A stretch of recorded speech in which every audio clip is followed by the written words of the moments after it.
touchdown number 4 for Scott Moore. Girard Sports Live is presented by Pregame.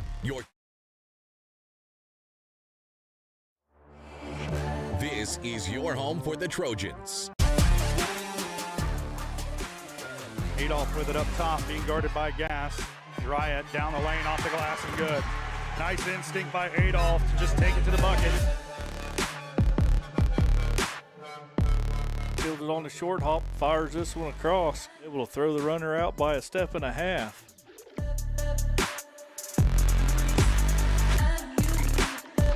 Pitch to the outside to Ashbacher.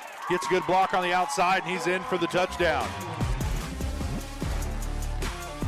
It's time for the Trojans. On your home for Girard High School Athletics. Girard Sports Live. Girard Sports Live. Welcome to Girard Sports Live this afternoon. Back in Burlington for the finale of the Burlington tournament. I'm Drake Miller here, joined with Caleb Humble, set to kick off tonight's activities is the girls, and then it'll be followed by the boys game this evening at 5:05, and that'll be once again at the middle school. We're here in the high school tonight, or for this contest though. Independence facing off against Girard as we go ahead and get into our presenting sponsor, Crocan Telephone. Girard Sports is presented by Crocan, your community technology partner. Don't get bit by slow speeds and high prices. Get gigabit, the fastest internet in Southeast Kansas with Crocan. To learn more, go to ruralfiber.org or see everything Crocan has to offer at ckt.net. So we'll go ahead and send it to our first break, and we'll be right back with the pregame show.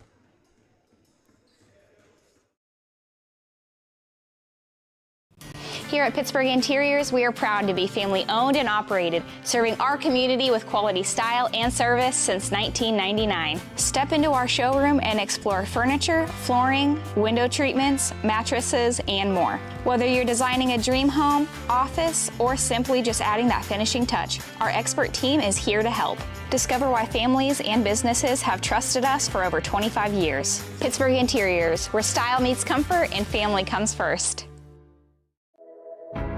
At Girard Medical Center, our physical and occupational therapy department is dedicated to helping you bounce back stronger. Whether you're recovering from an injury, surgery, or just want to move better every day. From student athletes to seniors, we provide personalized care and expert support right here at home. To learn more about our therapy department and our other services, visit GirardMedicalCenter.com, a proud supporter of the Girard Trojans and your hometown team for health and healing. Rooted in rural, focused on you.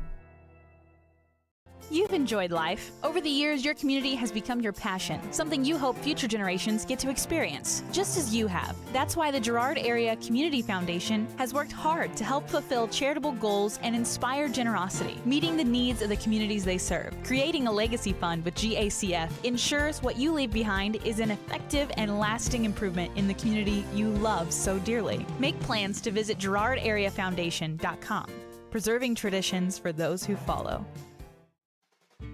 There's a lot of choices when you think about buying crop insurance. One thing that's important to us is the roots and loyalty of where you come from and knowing who you can trust. And with all the obstacles that farmers are dealing with on a constant basis, we're there and we're living those struggles and we understand them. And we got to put bushels in the bin to provide for each family. And when that doesn't happen, it's good to know you have a good crop insurance agent to cover you when the hard times happen. Whether you're trying to make the most of the next harvest, navigating a changing business landscape, or planning for the next chapter in your life, the professionals at Prime Accounting Solutions are here to help. With 10 locations, Prime Accounting offers convenient, friendly accounting and tax services at a fair price. Payroll, bookkeeping, business planning, personal tax filing, and more. And now Prime is the place to go for insurance. Trojan fans can find us at 408B North Grand in Pittsburgh or call 620-232-7305. To find a location near you, go to primeaccounting.net.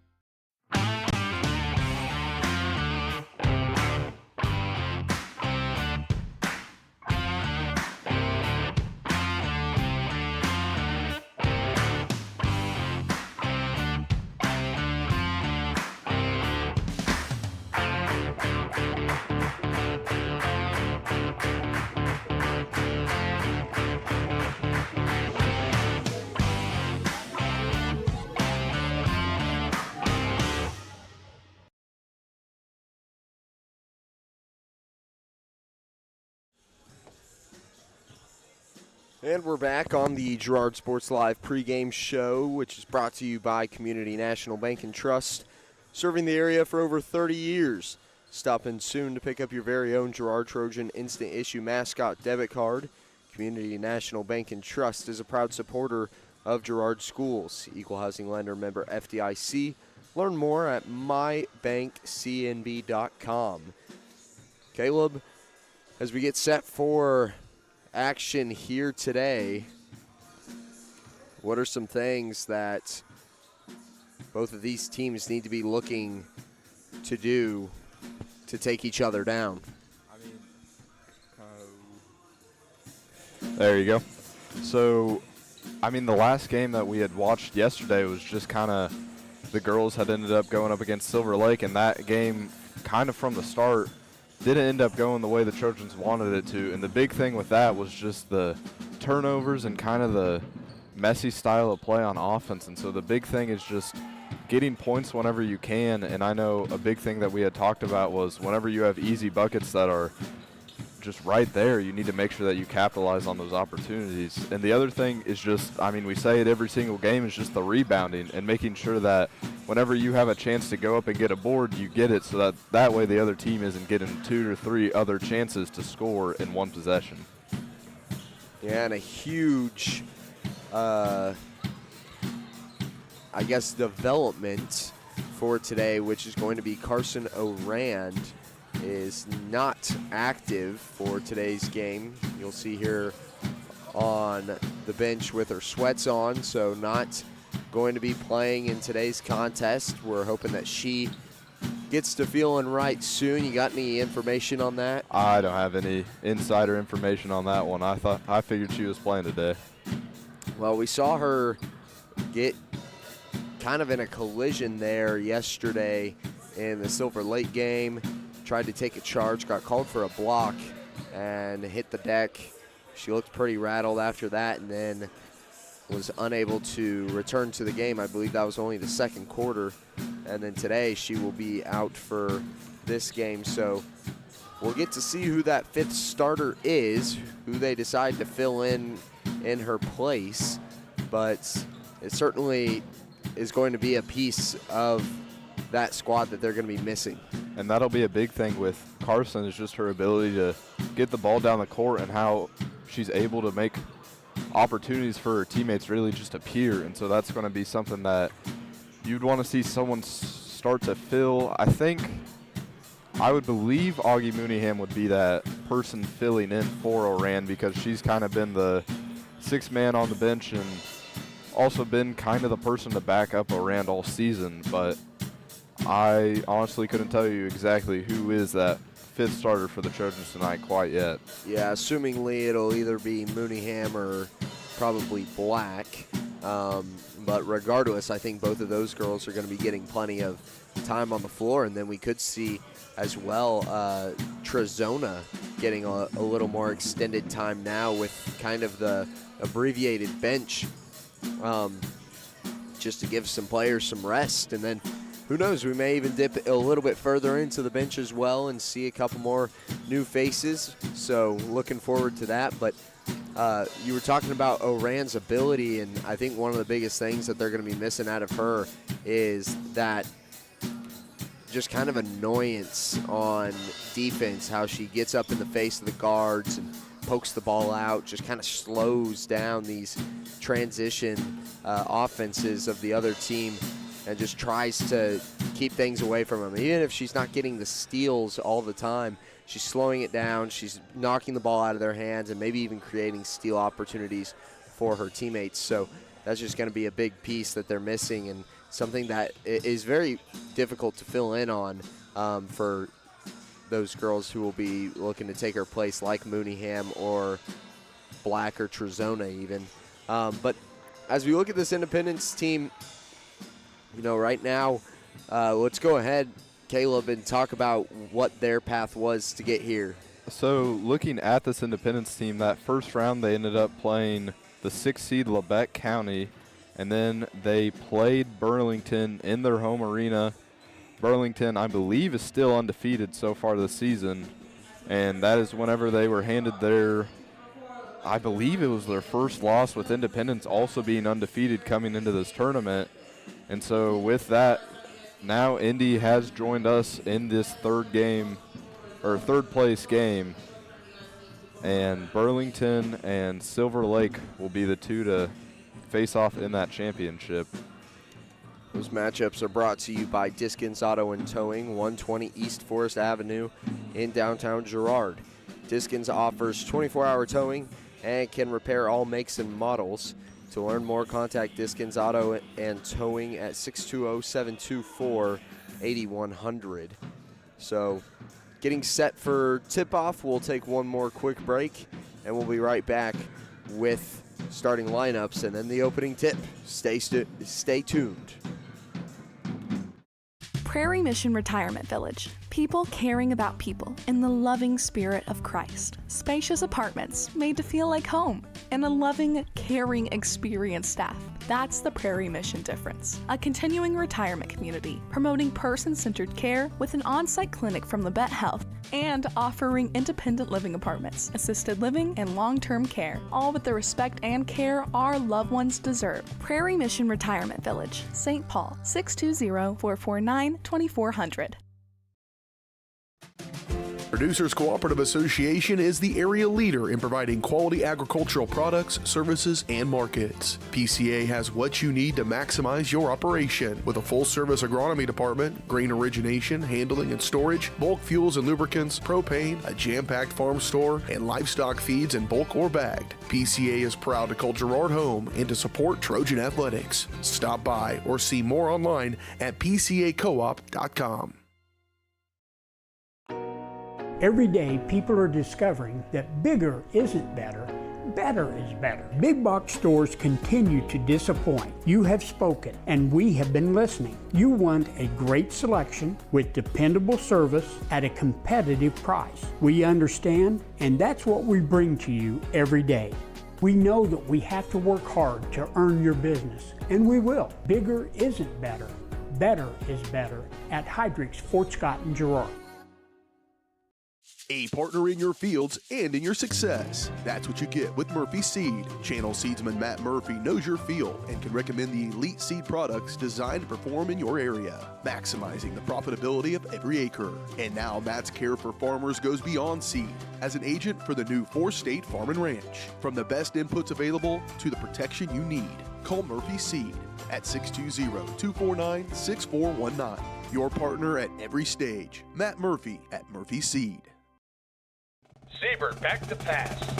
Lehman diving for the end zone, and they get the listing. Lehman passes off to Siebert on the far wing. Siebert the lob, and Lehman with the alley-oop dunk to close the deal. Lehman a hard hit ball to left field. Siebert is at the wall, and they close another one. Lehman Realty with another big-time win. Lehman Realty, proud to support the Girard Trojans. From the phone call to the service call, Roto-Rooter is there with fast and reliable sewer and drain service. From repair and replacement to septic and grease trap pumping, Roto-Rooter is here for you. With video inspections, Roto-Rooter can identify the exact issue to get the repair done quickly and correctly. Complete sewer line repairs or replacements, Roto-Rooter has you covered. Serving Crawford, Bourbon, and Cherokee counties, Roto-Rooter, 620-231-5630.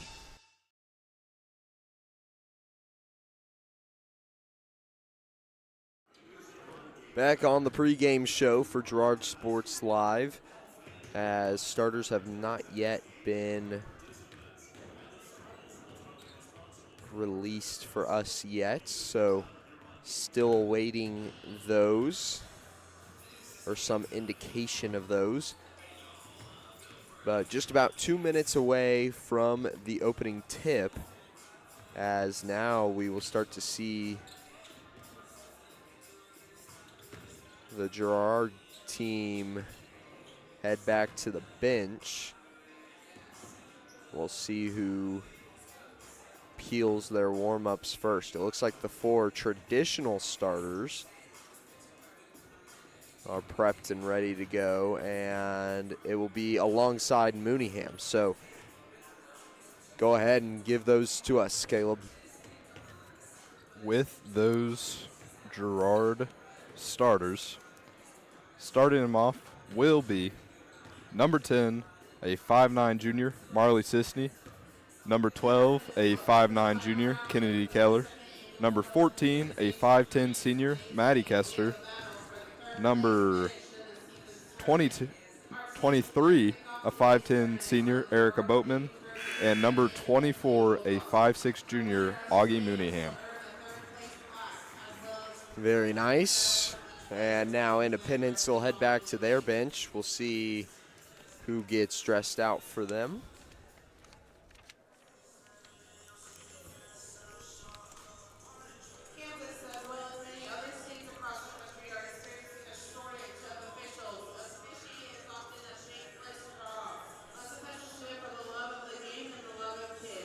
Got 3 of them, 4 of them.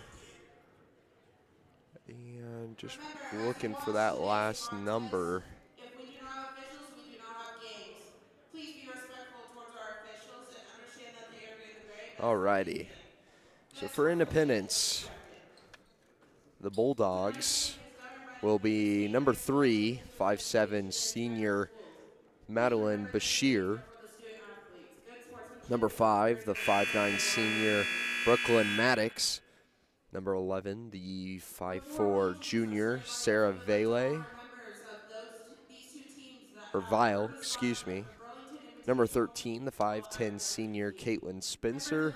And number 14, the 5'9 senior Kaylee Lemos. Each member of this team earned a 4.0 GPA and will be recognized with a tournament medal. First for Girard, Avery Brooks, Marley Sisney, Kennedy Keller, Madison Kester, Reagan Aplotnik, and August Mooneyham. So recognizing the academic honor roll for these teams, players who have achieved a 4.0 GPA. Let's hear it one more time for our Burlington Invitational All-Academic team members.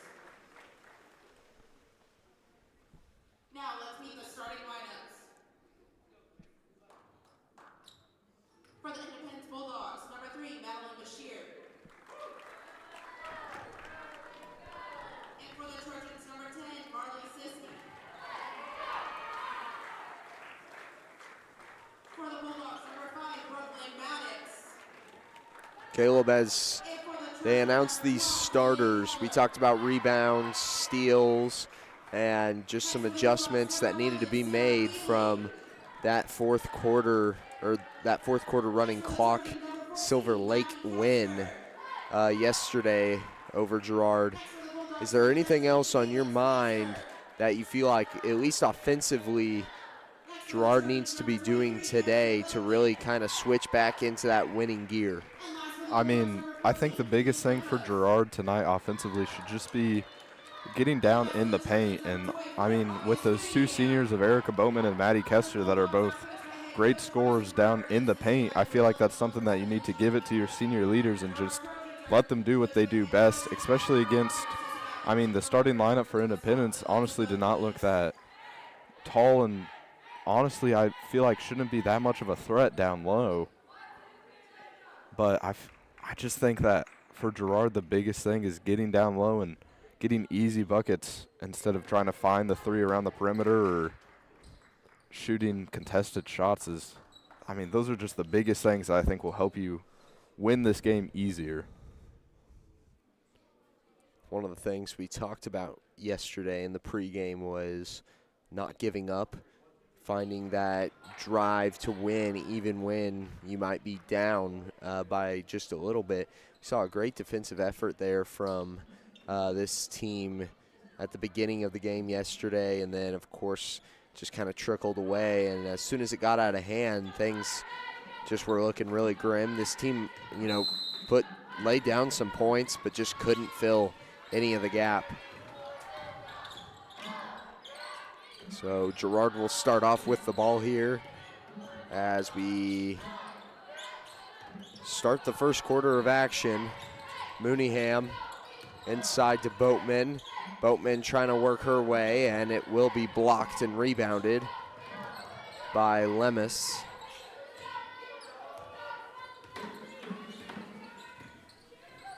Around the side with Maddox, and back across court to Bashir. Maddox again, kicks it low, and Boatman's got it.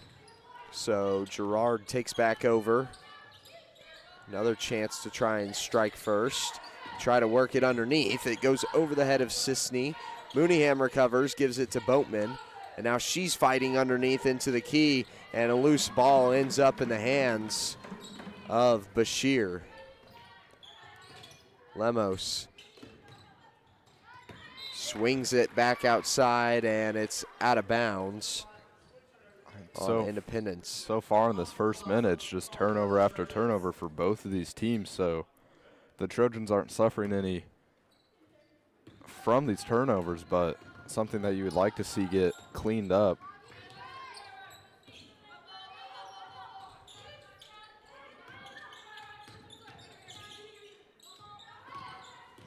Boatman drives, tries to give it to Mooneyham, and it's taken away again. Lemos tries her chance at a float or two, and it won't go. So both teams have now technically put up a shot. And we've got a block foul as Sisney was looking to push inside of the perimeter. That goes against Sarah Bailey. Kester tries to post up and can't get the bucket. So it'll be back the other direction. Independence swings it in. Lemos, her pass taken away by Sisney this time. And now Kester will try to push her way to the block and get the first bucket.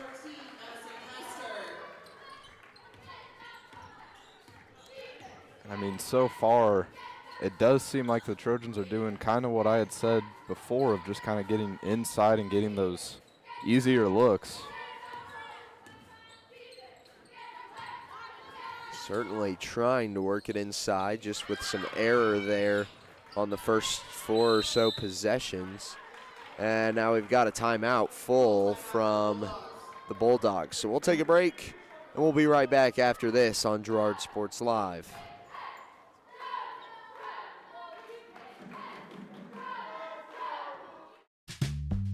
Selling equipment can be a hassle. Whether you're needing to replace an old tractor or you're finally getting to retire, the time and energy needed to clean, prep, promote, and sell seems daunting. That's why you need Tyler Jackman and Big Iron Auctions. From one piece to the whole farm, Big Iron Auctions can deliver your items to more than 750,000 registered bidders. Call Tyler Jackman at 620-404-8115 or learn more at bigironauctions.com. Since 1918, GN Bank has been the heart of our community. Big enough to meet all your banking needs, but small enough to offer that personal touch you deserve. From agricultural loans to home mortgages, GN Bank has the expertise, products, and service to help you thrive. With a pledge to treat others ethically, be adaptable, focus on customers, and invest in the communities they serve, GN Bank is committed to your success. The best place to bank and borrow, GN Bank, where community banking truly comes first. Equal housing lender, member FDIC. Independence with the ball. 2-0 score here with 5:20, and shot clock runs out. I was not even aware of how low the shot clock had gone. I'd kind of assume that it reset just because of the timeout. You're not really used to timeout and then the quick change. So another turnover there from Independence. They've only been able to put up one shot in this contest. Keller goes for 3, no dice. Put back from Mooneyham, can't get that one either. And it'll be thrown off of Kester and out of bounds. So Briley Black will check in for Augie Mooneyham.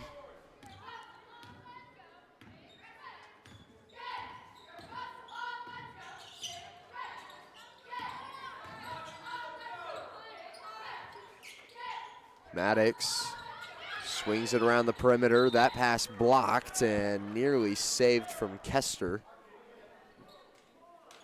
Great effort there to try and keep it alive. And I mean, like how you had said earlier, just this Independence team has only been able to put up one shot. So far, great defense by the Trojans. They just haven't been able to capitalize on the offensive side of things. Keep it with Bashir, and now swinging over to Maddox. Here's Spencer. Hers will not go, and it'll be out of bounds against Girard. So sticks with the Bulldogs.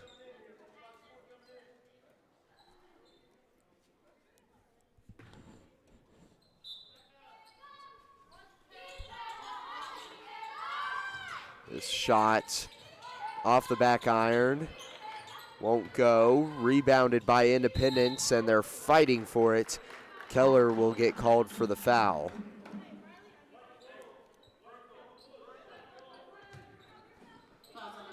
It's her first, the team first, at the 4:17 mark. They get it in. Bashir swings it around.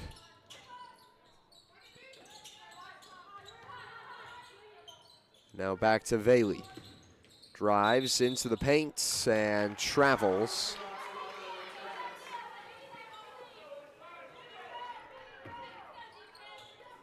Leaving yet another turnover on the board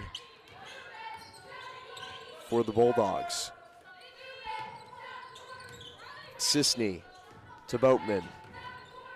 Boatman tries to drive, can't get it to go.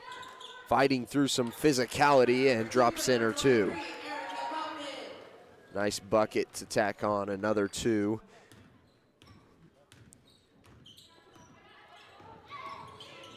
Maddox trying to work her way underneath and is stuck in the trap.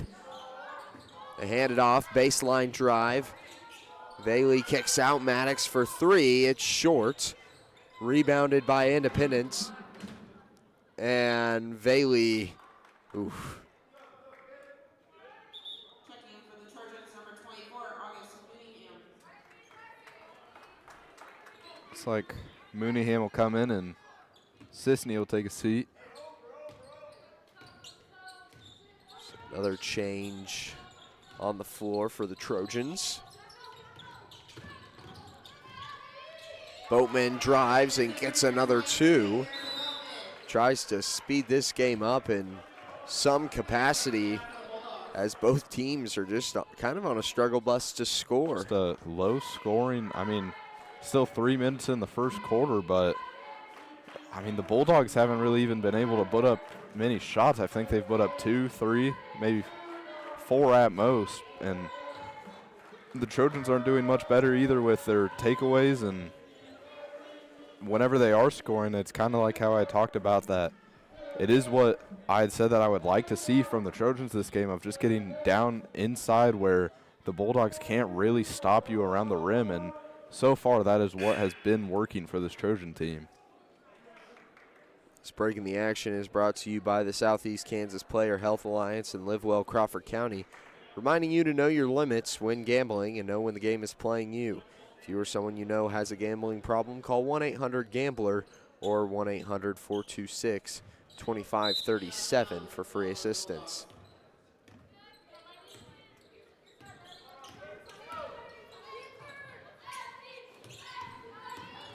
Under 3 to go here in the first, and Lemos travels, which will turn the ball over once again. Independence. I don't think Girard, I think Girard has maybe 1 or 2 defensive rebounds so far this game. I mean, it's just turnovers or steals so far that have caused this Independence team to not really get into an offensive groove. And it really hasn't been much of steals either. I think we had 2 down low, and then outside of that, a lot of violations, missed passes, whatever it is. Maddox scanning, passes up top to Lemos, and there's a steal. takeaway for Boatman as she gives it away to Kester. And they'll transition to Mooneyham. Mooneyham has to kick back out. Boatman for three. It will go. There it is. After teasing for just a minute.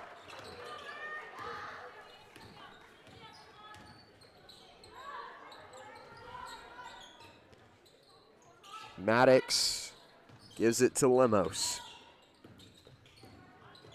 Now back around, Maddox on the wheel. Can't get it. Foul and one. As Caitlin Spencer will score the first bucket here for the Bulldogs with a chance at a three-point play.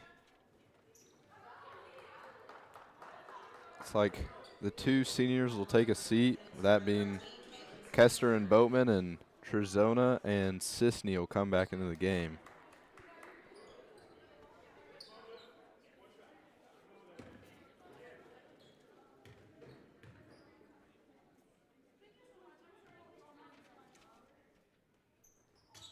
And Spencer's shot is clean.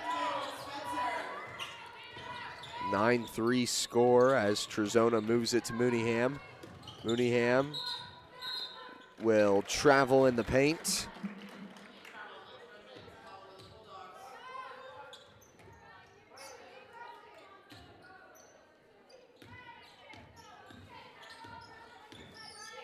So now Independence takes over with a chance to try and cut into this lead a little bit further.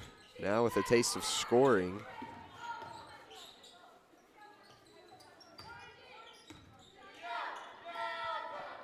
Maddox swings it over to Maddox. Inside, Lemos tries for two, can't get it. It's rebounded by Sisney, and now they take off. Sisney directing traffic. And foul called up there at the logo. This one goes against 14, Lemos. Looks like Maddie Kester will come back into the game and Kennedy Keller will take a seat. So making some quick rotations from head coach Urlacher. Really trying to give these girls a rest whenever he can. Black drives, takes a mid-range shot. It won't go. It's rebounded by Lemos from the Bulldogs. Maddox kicks out to Bashir. Bashir trying to find a lane. Over to Maddox again. Maddox out to Bashir for three. No good. Lemos with the putback. That won't go. And another chance from Spencer. Gets it to fall. Inside of 10. Black. Pass inside to Kester. And she had to save the ball, and no good on the chuck three from Independence. So that wraps up the first quarter of action. 5-9 is the score, and we will be right back after this with the second quarter.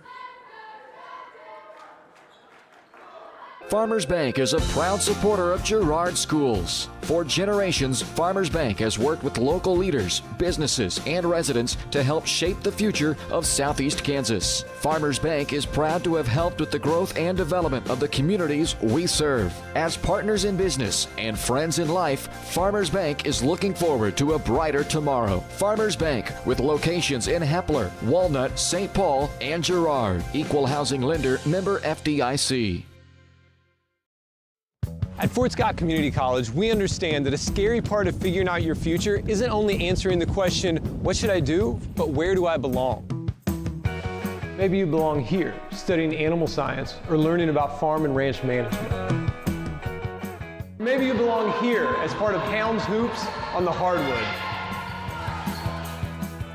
I don't know where you've been or where you're headed, but I know we're saving a spot for you because you belong at Fort Scott Community College.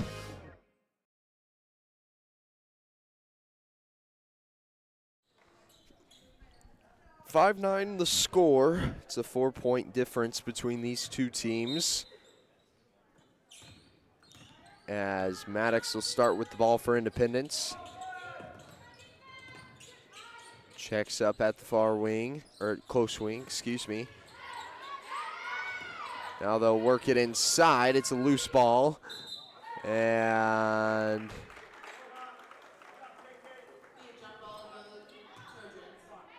it's like jump ball was the indication, so Girard takes over. Mooneyham trying to get past midcourt. And she will. And loses it. Lemos with a clean steal. Maddox, her pass deflected. Boatman now. Kicks out. Kester finds herself in 3 range. Boatman now pushing underneath. Keller's shot blocked. Now another pass deep down court. Bailey gets the and one.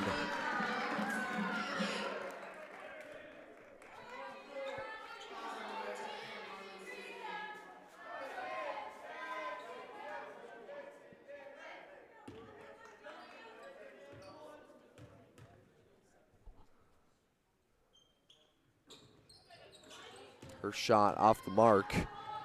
So now Girard looking to extend their lead over a minute in. No points for them so far. And another takeaway.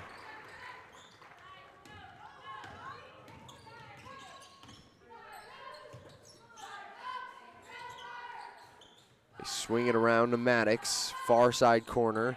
Back across, Bailey to Lemos. Now inside to Maddox. Maddox kicks out to Lemos. And there will be a foul. Oh, excuse me, jump ball.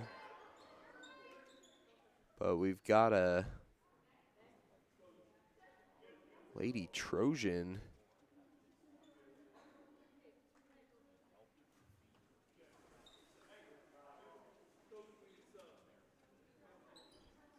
Checking in with the Trojans, number 2, Riley Black.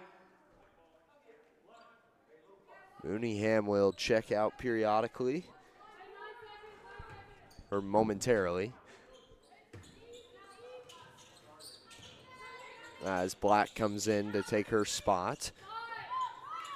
Maddox kicks it over. Spencer is fouled and will be shooting 2 this time. I mean, so far in the second quarter, the Trojans have kind of allowed the Bulldogs to kind of just make their way back into this game just from not really offensive scoring on their own side of things. Spencer's first is good.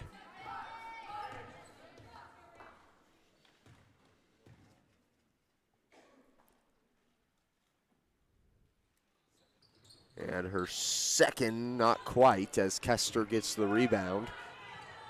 Moves it to Sisney across midcourt. Now inside, Keller. Great transition offense, but just unfortunate it got blocked. Boatman trying to use it in the paint. Couldn't find an opening. 2 blocked shots there on that possession. Bailey kicks out to Bashir, and now over to Maddox. Back to Bailey. Bailey from the baseline, and it's out of bounds. They'll say Boatman was the last to touch it.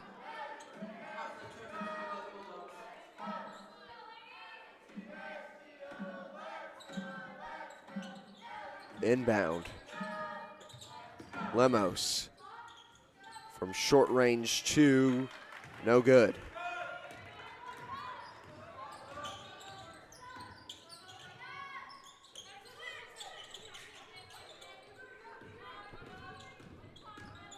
Keller to Kester. Kester trying to move her way around the baseline. Now Sisney. And she will be fouled.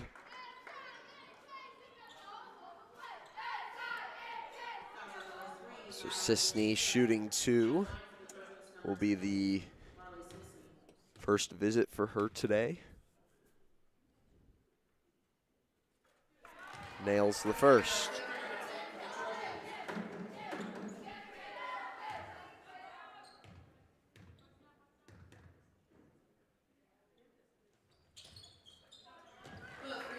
Goes 2 for 2 on that visit from Marley Sisney.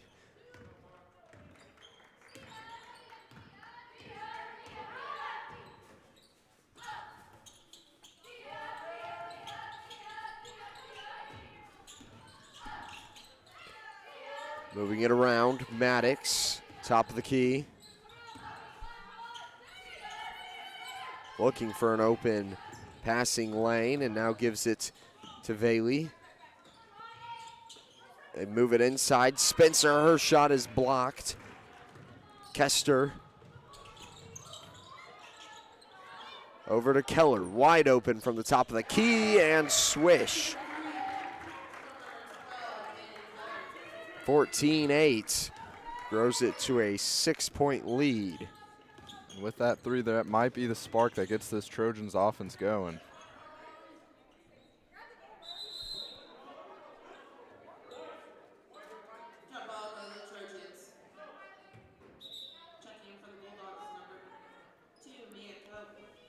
Another jump ball leads to the Trojans taking over.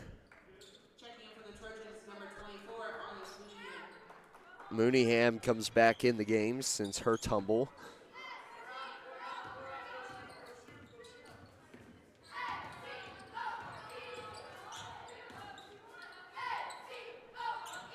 Swing it to Keller, inside to Mooneyham, and it's over her head.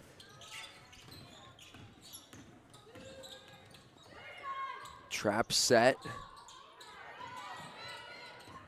Move it to Spencer. It's in the hands of Keller, and she'll force another jump ball. This time it will stay with Independence.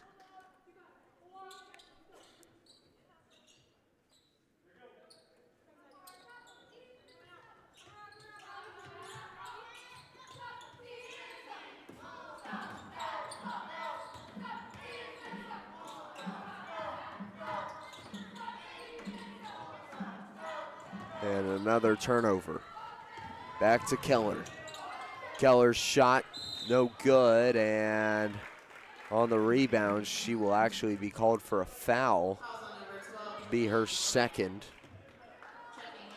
I mean, with that being her second, it looks like Coach Herlocker will take her out of the game, and Marley Sisney will come back in.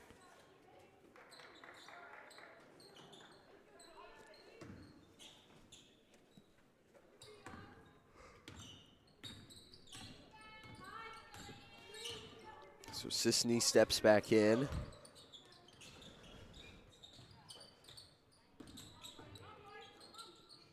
Trozona and Keller on the bench. This one is off the foot of Kester, so kickball will lead to Independence keeping possession.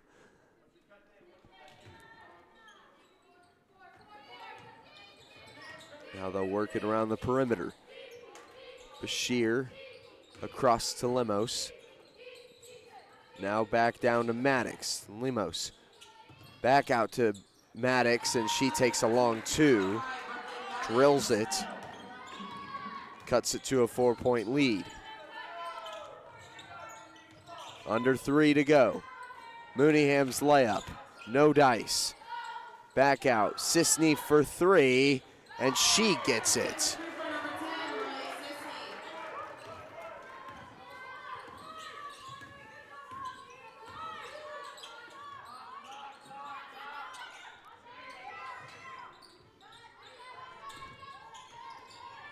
Maddox directing traffic from the top of the key. Over to Bashir, and now back to Maddox. Maddox to Maddox. Her pass is blocked. Sisney. I mean, that block that Maddie had, I feel like I've seen that 3 or 4 times tonight, almost in that exact same spot of just the Burlington.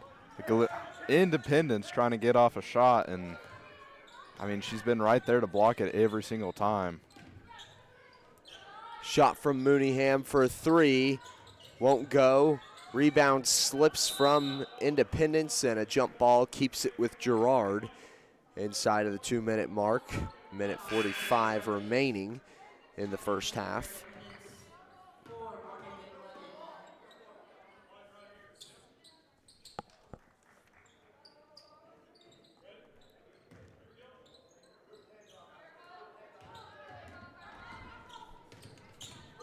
Now they move it with Kester. Her pass off the mark as she was looking, I believe, for Sisney, and she dashed inside just a little premature.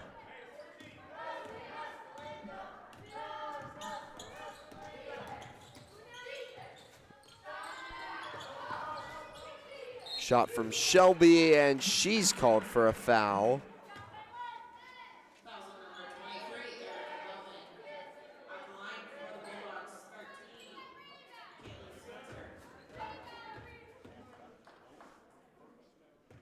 Boatman gets called for her first foul. Shelby, or not Shelby, Spencer.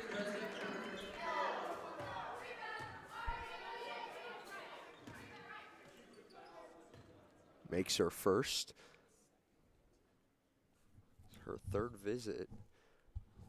She's 4 for 5 and now 4 for 6.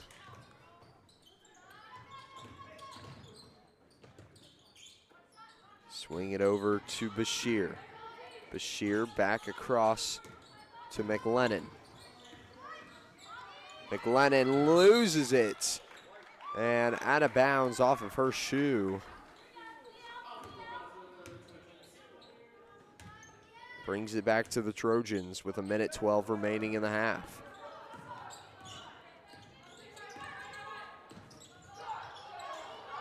I mean, so far we had talked about Augie Mooneyham filling in that role for Carson Orandon. It almost seems like she's doing exactly what Carson's been doing, of poking the ball away. And, I mean, she's doing a great job of bringing the ball down the court, and those were the two things that we had talked about that Carson has been so great at doing this entire season.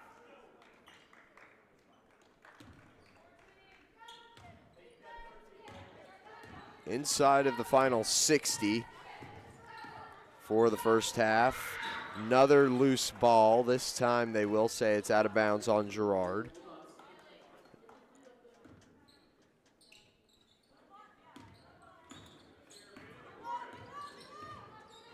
Taking it down, Bailey over to Limos. They work it inside to Spencer. Her shot, no good. Kicked out to Sisney on the rebound, and now she'll do the dash. Getting down the floor, facing physicality, and can't get the bucket. No more shot clock inside of 30. Bashir gives it to Bailey. Bailey's pass back over to Maddox. Maddox to Limos. Cross court, Bashir. Bashir scanning to Spencer. Out to Bailey. Her shot, no good. Boatman will try to chuck it, and it will not make it there in time. 17-11 is the score as we head into the third quarter, or as we head into halftime. We'll be right back with the halftime show after this.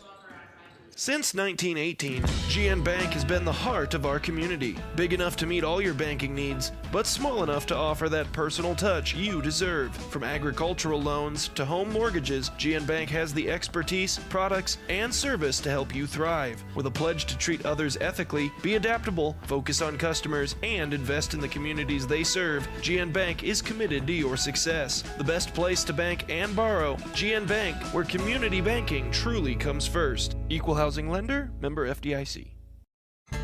Welcome to Homestead of Girard, assisted and independent living right here in our hometown. At Homestead, seniors enjoy compassionate care in a community designed for comfort. licensed professionals provide support with daily activities, dressing, bathing, and medication management. Residents enjoy home-cooked meals and the comfort of their own private apartment. Call 620-724-6760 to schedule your tour today. Homestead of Girard, senior living with compassion, comfort, and community.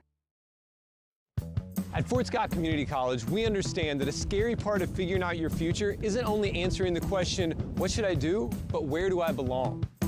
Maybe you belong here as part of Fort Scott Community College's John Deere Tech program. Maybe you belong here as part of the perennial playoff-bound Greyhound baseball team.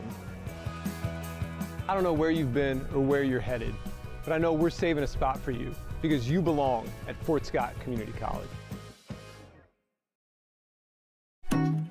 More than just your neighborhood pharmacy, Mathis Drug is your hometown partner in health.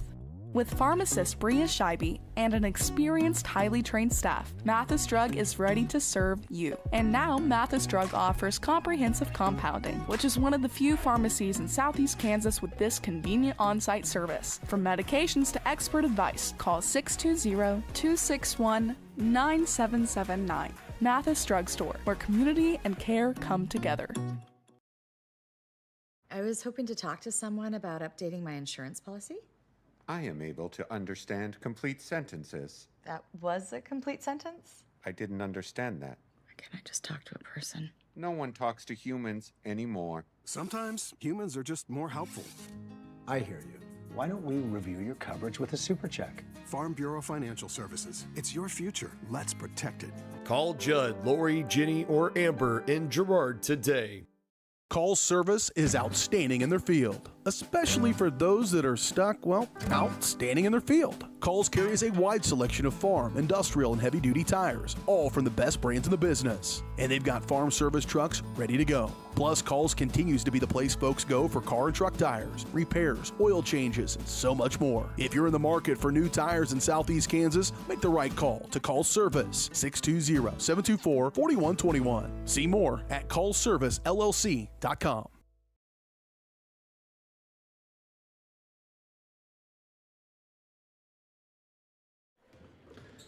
Back on the halftime show here on Girard Sports Live. Halftime show is brought to you by GN Bank, where they've been providing customers with the highest quality financial services in a friendly and personal way for over 100 years. Personal, business, or agricultural needs, turn to GN Bank. Learn more at gn-bank.com. And as we look back at the first half, Kenara Eye Care is here to make sure you can see what you're looking at. Kenara Eye Care, with locations in Pittsburgh and Girard, is here to help their valued customers. Learn more at KenaraEyeCare.com. Caleb, let's go ahead and give our analysis on that first half. Right now, 17-11 is the score. Trojans lead by 6. Not in the most impressive way, but they're certainly getting it done. Yeah, I mean, like you had said, they're just kind of just getting it done. And so that's the big thing of just in this first half, there were way too many turnovers. And you can say there were way too many on both sides, but for the Trojans, it just seemed like if Independence was giving you those opportunities to grow your lead and kind of take charge of this game, you needed to take them. And just on the offensive side of things, this team wasn't really able to execute. And with the girls' side of things, on the offensive, it looks like Erica Boatman was the leading scorer with 7 points in this first half, but it looked like number 13, Caitlin Spencer, was the big scorer for Independence with having the majority of their points also. And so, I mean, your defense wasn't that bad in this first half, limiting to this Bulldog team to just 11 points. But the thing that I would like to see is if you could limit Spencer and her production in the second half. Yeah, I mean, Spencer certainly is the number one threat on this squad for the Bulldogs. There's no doubt about it. She's been knocking down free throws like no other. And that has been kind of the I guess, crutch for her. She's got 4 makes, 6 attempts, so could have another 2 points if she made her free throws. But it's been just really kind of slow developing. Everything just moving almost in slow motion here in this ball game, and I don't know if it's because these girls aren't feeling super motivated. You know, I know that there's a big winter storm rolling in here tonight around this area, as well as just a bunch of other things, being on the loser side of the bracket, playing for third place. But it's kind of on both sides. Both teams just feel like they're moving a little bit slower than normal, and not really developing their offenses as you would expect them to. And I think for that, Girard certainly has some openings if they want to really break this game open and start to take a massive lead. They certainly could. But also you got to watch out for Independence. If you keep moving at this pace, you give them that chance to come back and potentially take down this victory today as well. And that's the big thing with the second half. I feel like it's just a matter of time before one of these teams really click and the scoring just starts to go up by a ton. And I mean, you held the Bulldogs to 11 points in 2 quarters, and that's might be one of the lowest that any team has scored against this Lady Trojan team in the past couple of years. But the big thing is just continuing to limit their offense and continuing to play that good brand of defense that you've always been known for and that you're able to play. Yeah, so as we look into this second half, definitely look at it on the defensive side, super sound for Girard, but offensively just looking to really dial that in, work the ball a little bit quicker down the floor, limit the turnovers, and just capitalize on the opportunities that you've given yourself. Kind of play the game at your pace and not slow down to your opponent, as I know it can be really easy to do so in these types of games. So for Girard, just kind of keeping their own pace and rocking the game style that they are very, very familiar with. Those stats are brought to you by B&B Excavating. The numbers don't lie. Dirt is heavy, so trust the guys at B&B Excavating to move what needs moving. Specializing in septic system, water line install and repair, driveways, rock hauling, and leveling. B&B Excavating. Call 620-724-2735. So we'll take one more break, and we'll be right back after halftime for the second half of action here in about a minute and a half. Stay tuned.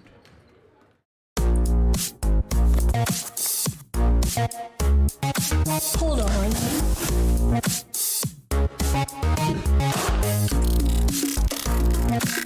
It's monstrous.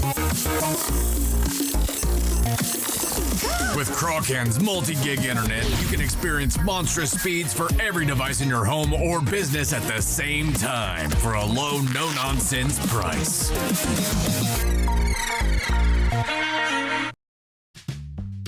Selling equipment can be a hassle, whether you're needing to replace an old tractor or you're finally getting to retire. The time and energy needed to clean, prep, promote, and sell seems daunting. That's why you need Tyler Jackman and Big Iron Auctions. From one piece to the whole farm, Big Iron Auctions can deliver your items to more than 750,000 registered bidders. Call Tyler Jackman at 620-404-8115 or learn more at BigIronAuctions.com.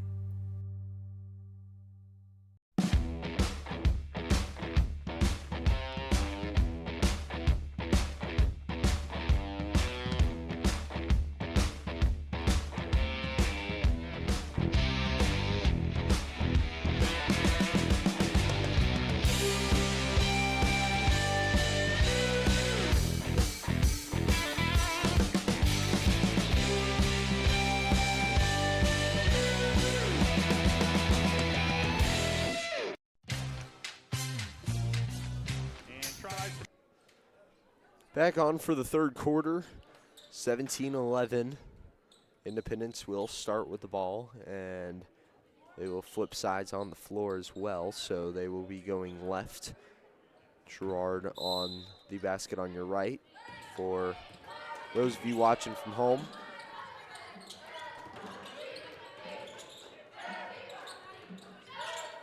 Swinging around the perimeter, Bailey. Up top to Maddox. Maddox back over to Bailey, and now they go back to Bashir. Bailey drives, lays it up, but it rolls off the back iron, and jump ball.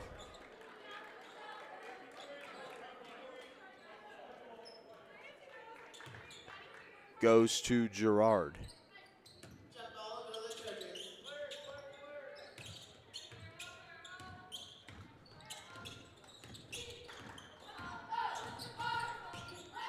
Trojans. 7:20. Move it to Sisney. Sisney trying to push her way inside. Now Keller. Keller flips it to Kester. Back out to Sisney, but it's blocked out of bounds.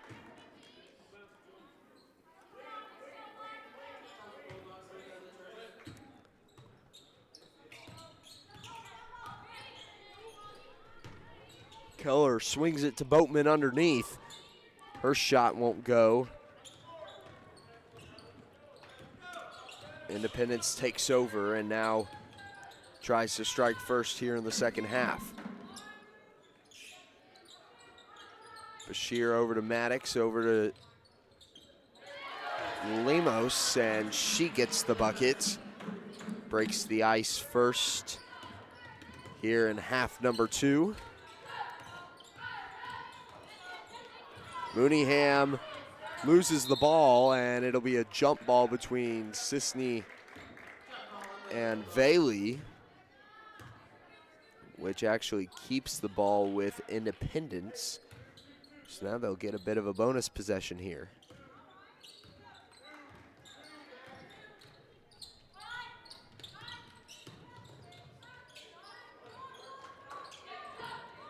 Ball inbounded.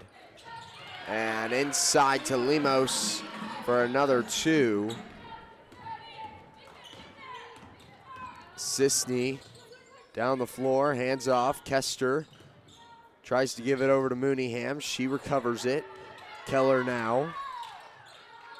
Down low to Kester. Over to Boatman, and a great pass leads to 2. Incredible pass. First points for Girard here in quarter number 3.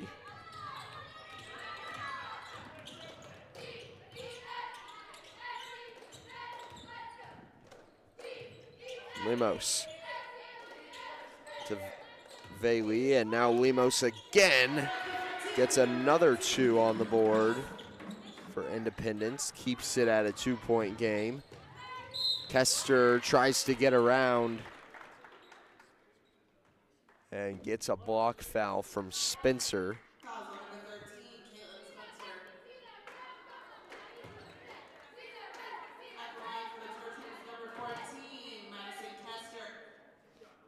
So Kester will head to the line now. And drop in the first.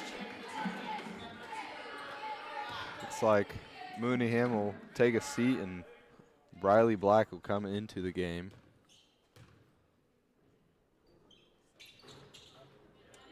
Kester gets the second. 2 for 2 on that visit. Girard has been great at taking advantage of free throws today. Spencer to Maddox. Maddox drives down the left side. Layup won't go. It's rebounded by Maddox, and now a foul called.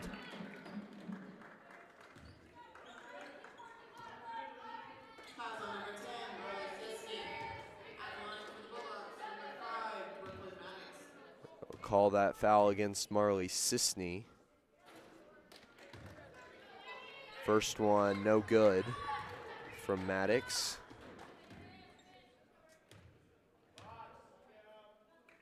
Second one follows. No dice, 0 for 2.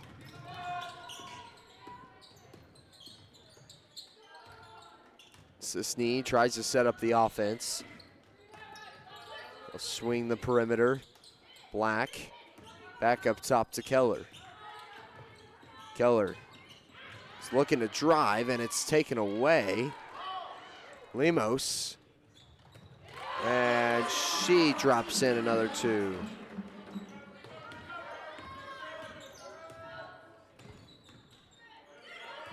Sisney, her pass, tipped. And we've got a foul called against Kester.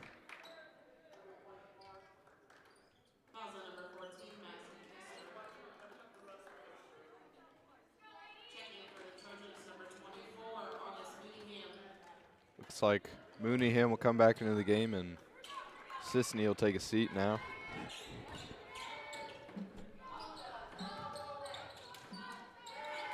Swing it to Lemus.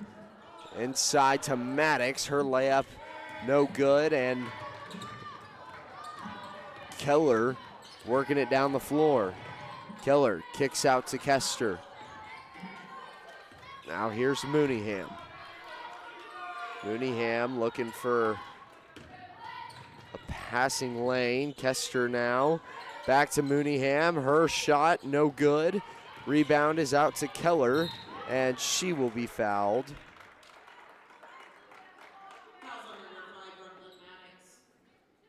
Goes against Brooklyn Maddox.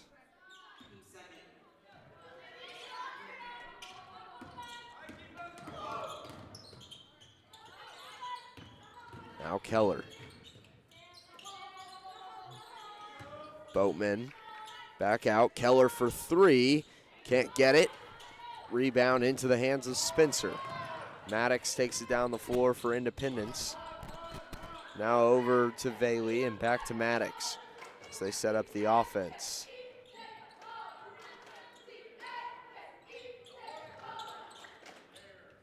Flip it over. Maddox for three. No good. Rebound Boatman, and she will move it down the floor. Now Black from a similar spot. This time no dice on that three either. Another steal. Keller with it this time. Lays it in with her left and tacks on another two.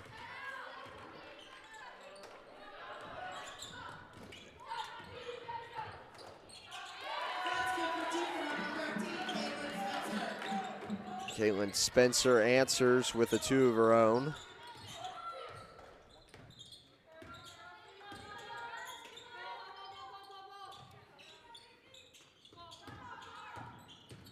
Boatman gives it to Black. Her shot blocked. Now back the other way for Independence. Maddox works it to Lemus. Spencer, her shot blocked by Boatman.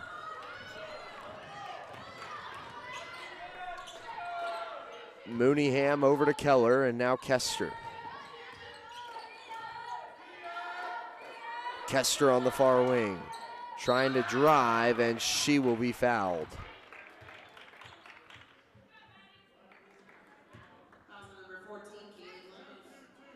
Checking in for the Trojans will be Sisney, and then Haley Maddox alongside Morgan McLennan will be checking in for Independence. So we'll take a break. 1:45 remaining in the third, a 2-point lead for Girard as they hang on here. At the Farm and Ranch Division of the Four-State Agency, we're a team of experts who genuinely care about you and your farming operation. That's why whether it's a visit to your farm or a friendly chat at our office, we're committed to delivering the service you deserve. Our team is fully licensed in both crop insurance and LRP, allowing us to cover your entire farming operation across Kansas, Missouri, Oklahoma, and Arkansas. Contact us today to see how we can help. Community National Bank and Trust has been serving the area for more than 30 years with a strong commitment to the highest quality leadership and banking services. Missing that human touch with your bank? Come talk to a real person at Community National. Back on Girard Sports Live. Missed that play as it was a missed layup, and then I believe they actually called a foul against the Trojans on the rebound. I think they had called a over the back on Boatman. Another loose ball will be out of bounds on Spencer of the Bulldogs. And so far, the Girard girls have done a pretty decent job of getting past this full court press from the Bulldogs.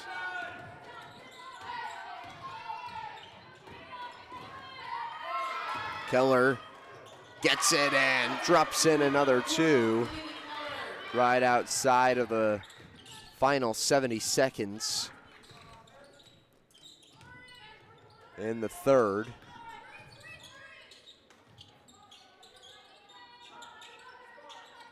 Move it over to Bashir, and now Maddox. Or no, not Maddox, that's McLennan. Maddox this time, back out. Bashir, back over to Maddox. Maddox to 10 McLennan. seconds left. Lamus, her shot. She will be fouled.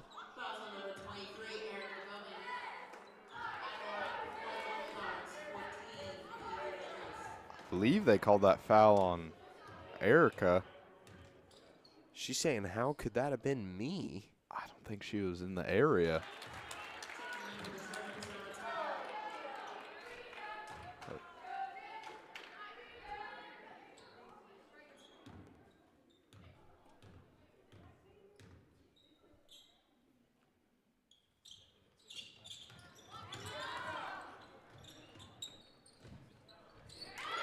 And another drop in two there for Independence, as it is now to a 1-point game.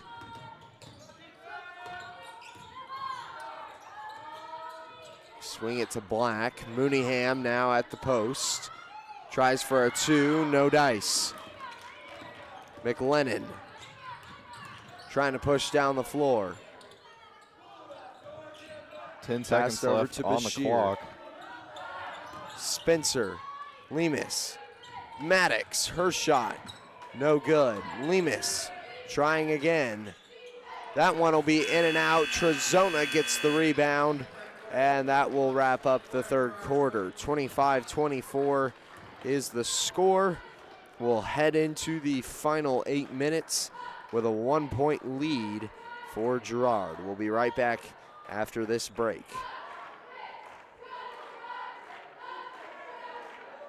Since 1918, GN Bank has been the heart of our community. Big enough to meet all your banking needs, but small enough to offer that personal touch you deserve. From agricultural loans to home mortgages, GN Bank has the expertise, products, and service to help you thrive. With a pledge to treat others ethically, be adaptable, focus on customers, and invest in the communities they serve, GN Bank is committed to your success. The best place to bank and borrow, GN Bank, where community banking truly comes first. Equal housing lender, member FDIC.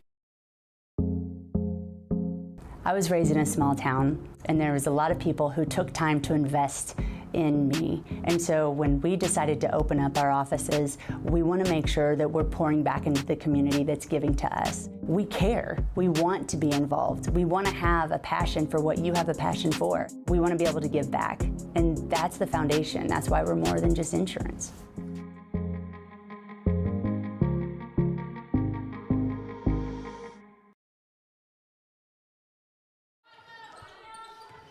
Fourth quarter of action underway. Mooneyham taking it down the floor as they'll swing it around the perimeter. Finding Kester underneath and almost with the two. Boatman will get fouled on the attempted putback, so she will be headed to the line.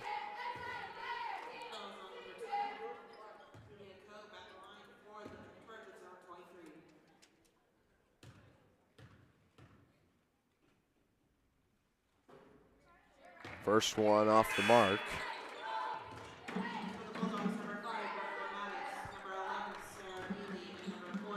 McLennan, Maddox, and Cope all check out for Independence, and it'll be starters on the floor as Boatman makes the adjustment and grows it to a 2-point lead.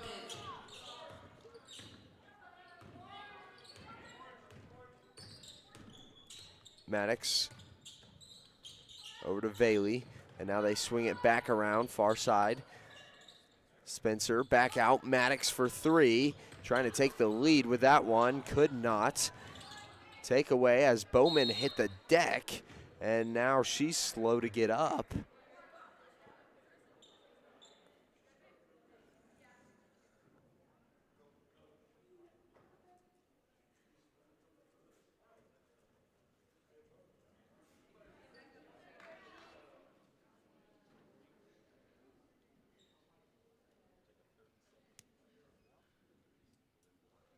we will step aside for the time being as we get this figured out and be right back after this. Community National Bank and Trust has been serving the area for more than 30 years with a strong commitment to the highest quality leadership and banking services. Missing that human touch with your bank? Come talk to a real person at Community National Bank and Trust.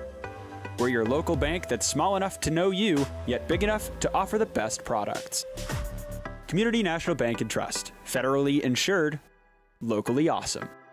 Member FDIC. Siebert back to pass. Ball inbounded to Lemus. They almost coughed it up and almost did again. Jump ball as Black, Mooneyham, and Maddox were all scrounging around for it on the ground. Get it into Mooneyham.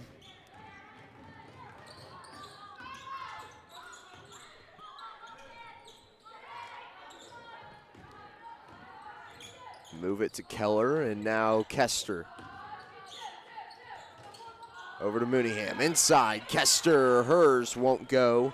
Rebounded by Valey. And now back to Maddox on the Independence side. Lemus, her shot blocked by Kester. Girard forces yet another takeaway.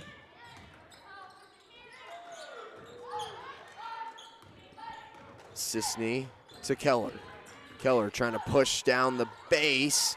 Can't get it the first time or the second. It'll be out of bounds, sticking with the Trojans.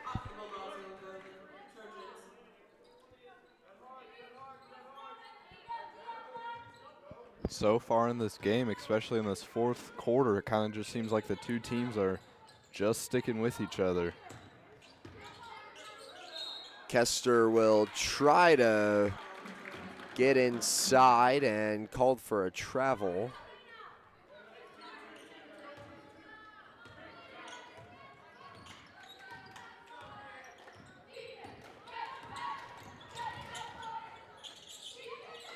Maddox flips it to Spencer down low. Now back out as the shot from Valey will fall to tie up this game.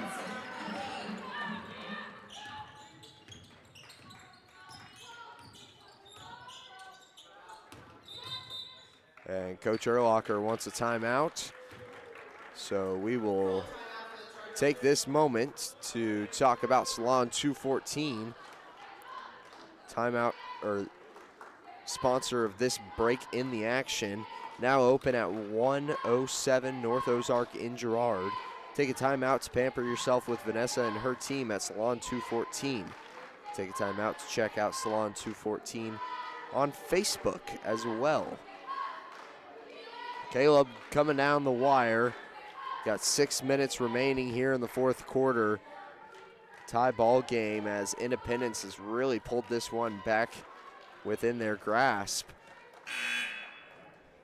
What is Girard doing right now that needs to change going ahead in this fourth? I think the big thing is kind of how it's been all game of just limiting your turnovers and getting inside to score, because that's what seemed to work, and that's how this game really started for the Trojans, with the first 8 points being from Maddie Kester and Erica Boatman, with just being down low inside the paint where you could get those easy buckets. And that's just the big thing is now with the score tied, it's pretty much 0-0 with 6 minutes left to go. So the big thing, we'll see how you react to being tied and see if you can pull away or if you're the one to fade away and take a loss.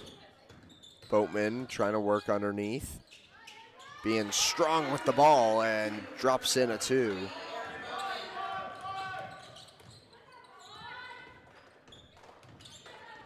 So now back up on top. Another turnover here as Sisney grabs it out of the air.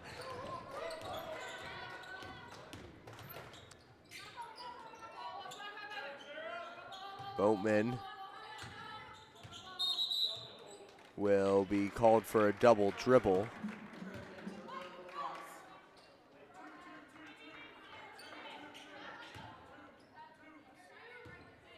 So another turnover there from Girard.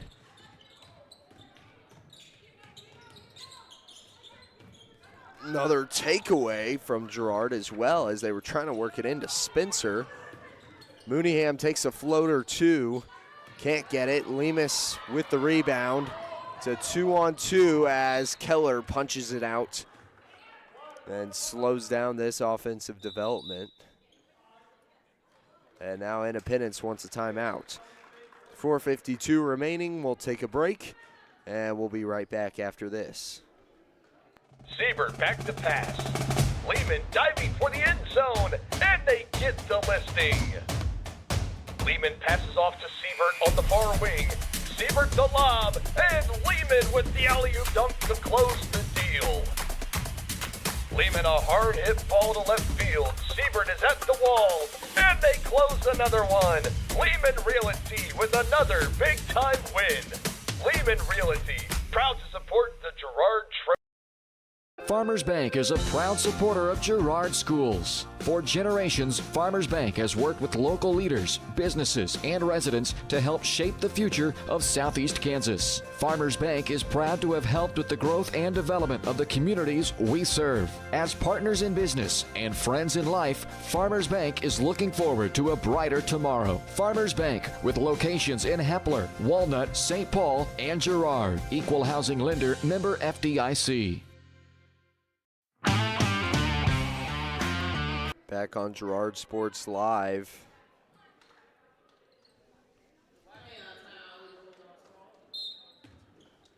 Inbound from Independence. Almost another turnover from Independence to start coming out of that timeout. Here's Bashir as they swing it around to Maddox. Now back around to Bailey. Maddox, top of the key three to try and open this one up for Independence. Can't get it.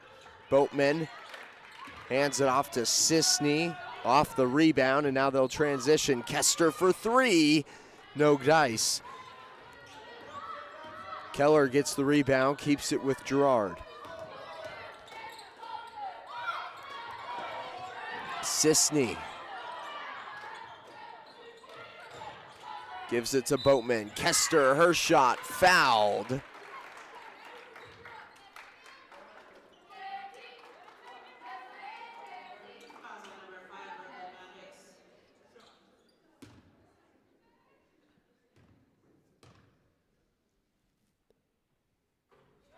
And now Kester knocks down the first, brings it to a 3-point lead here for Girard.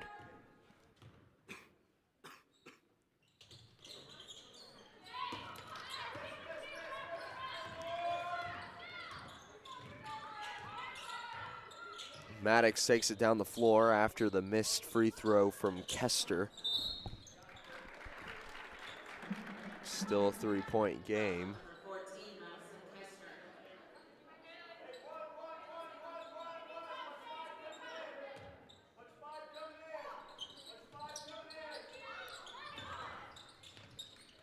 Work it outside. Bailey for three. No dice. Inside of 4 minutes. Boatman down the floor. Hands it off to Sisney.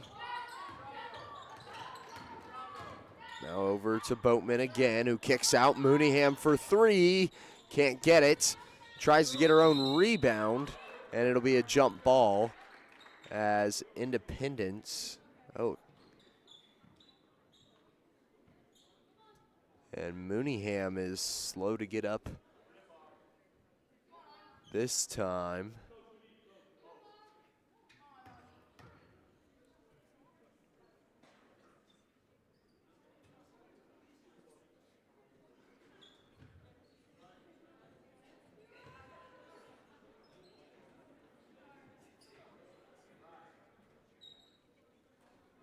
She was holding her head, but I don't want to speculate too much.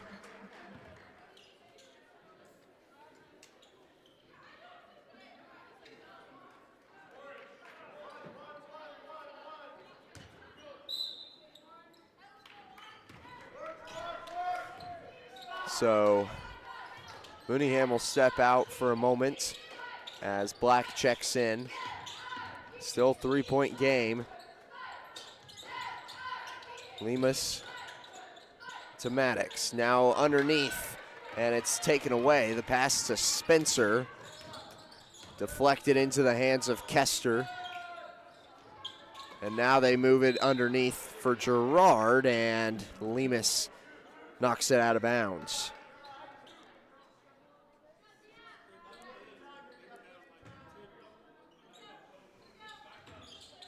Inbound gets to Boatman. Boatman hands off to Kester as she will set up the offense.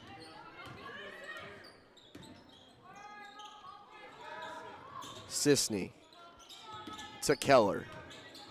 Keller at the elbow, kicks out. Black for three. Can't go. Boatman gets the rebound, puts back for two. Can't get it there either. And now Lemus takes over for Independence.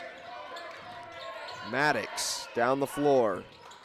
Works it over to Bashir. Now cross court to Maddox. She will work her way down to the baseline. Kicks back out. Bailey takes a floater too and gets it to go. Back to a 1-point game here. Just outside of 2:15. And off to Black. Now they'll work it over to Kester. Black now at the post and one. 31-28 after the make from Briley Black.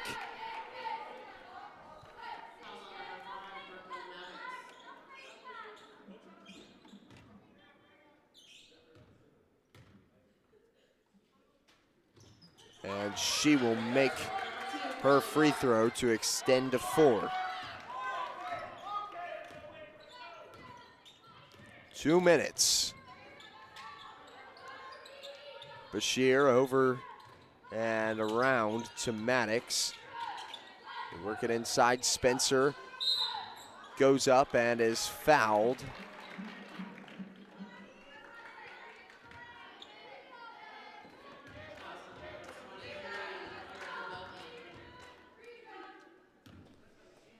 So now Spencer gets to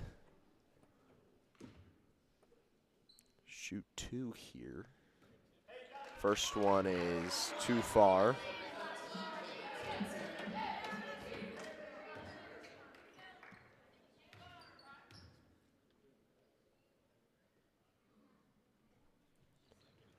And the second just left.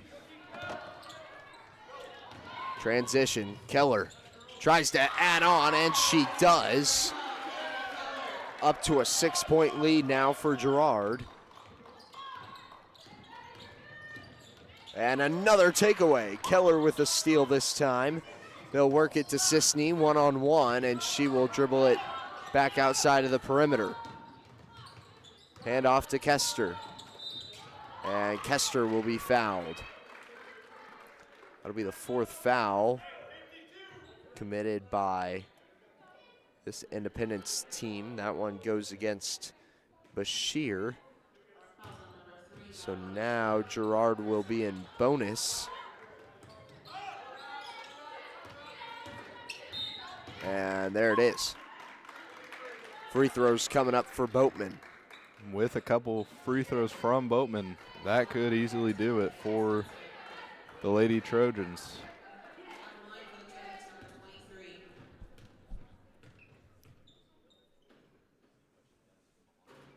Chance to extend it to an 8-point lead. With a make on this free throw here. It does look like Mooneyham is all right as she is checked back into the game for Briley Black.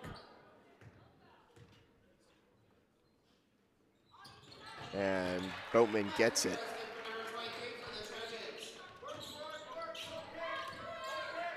Minute 15 as the clock keeps winding. Another loose ball, and it's another jump ball. This time it goes to Girard. Oh, excuse me. No, it's going to be called a foul.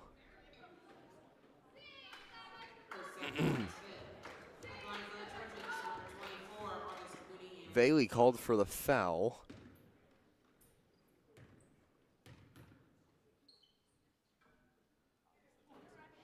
And Mooneyham's first. Bit weak.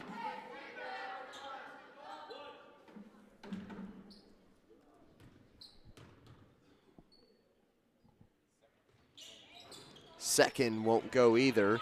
She gets her own rebound. And now hits the deck.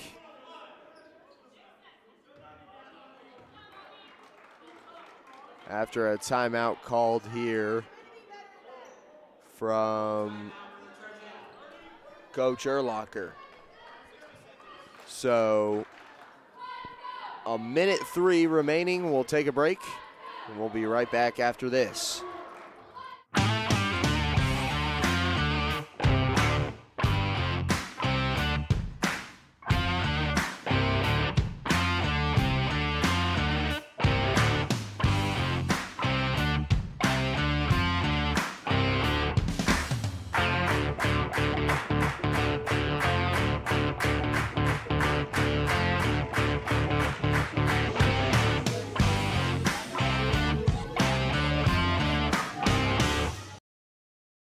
Chicken Annie's of Girard is something to crow about. Their family-style restaurant continues a Southeast Kansas tradition with their specialty, fried chicken, plus famous homemade onion rings, chicken and noodles, and so much more. And of course, their delicious homemade pies. Dine in or carry out available. Chicken Annie's of Girard has the best value, flavor, and service in the area. Stop in soon or call for catering. 620-724-4090. You've enjoyed life. Over the years, your community has become your passion, something you hope.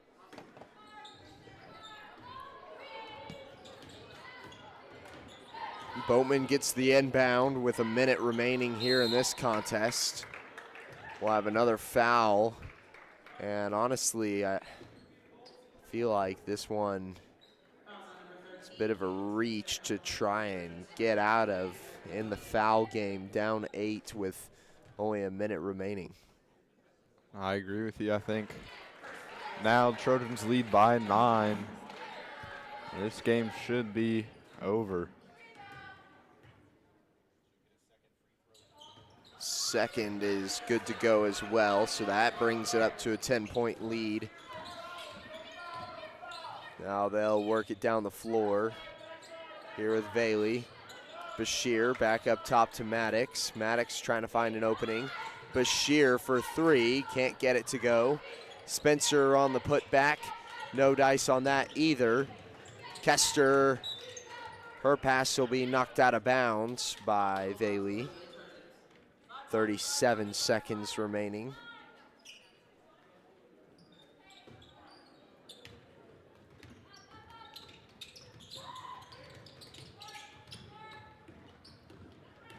Keller will be fouled.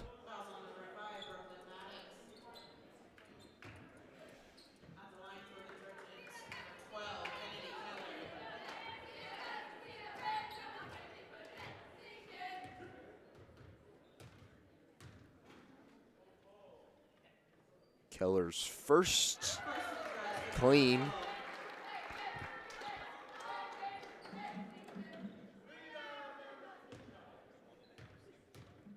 And her second, no good. Lemus with no more shot clock. As Maddox takes the 3, can't get it to go. Boatman will work it down the floor. Pass it over to Sisney. And now Mooneyham to Kester. Kester will dribble this one out inside of 10. And 39-28 will be the final score of this Girard Trojans victory here on Girard Sports Live. Just a couple of minutes before what the boys game is supposed to start here, Caleb. So we'll go ahead and wrap things up here. Any final thoughts as we get set to head over to the middle school gym. I mean, I just think the biggest thing for the win tonight was finally getting back in the winning column and going 2-1 in this Burlington tournament. And, I mean, these were not easy teams to play against, and so just a good win to get back on the winning side of things. Well, we'll sign off from the high school. We'll be right back on Girard Sports Live. Don't go anywhere, as we still have a boys game, so stay tuned for that.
Girard Sports Live here in the middle school gym as we get set for the opening tip here on Girard Sports Live presented by Crocan. Boys are currently 0-2 on the tournament as we announce the 4.0 academic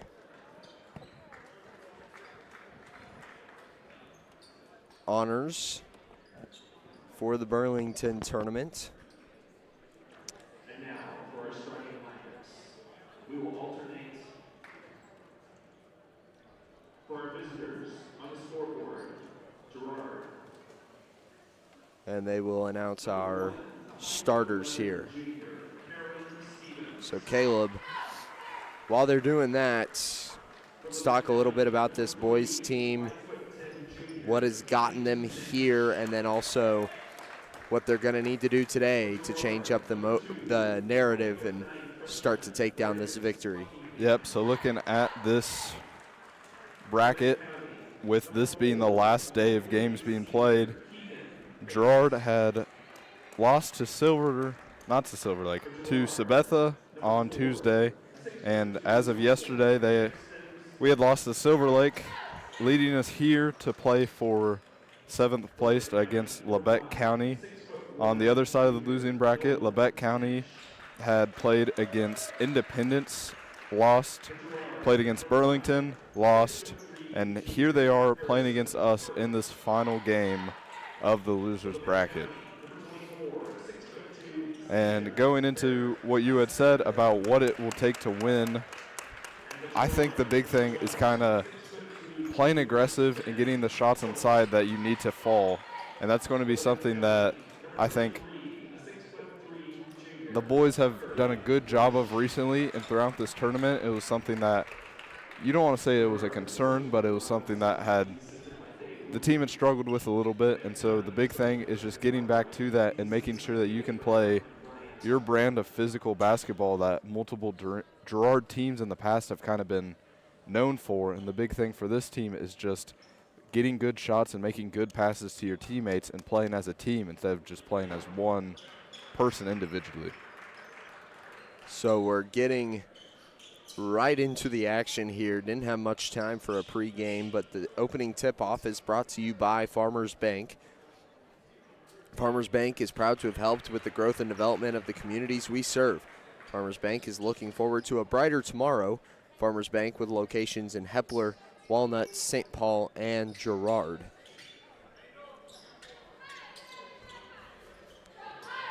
So we'll go ahead and get pretty much straight into it. Cullen out there for the tip. Labette County ends up with it. And here we go.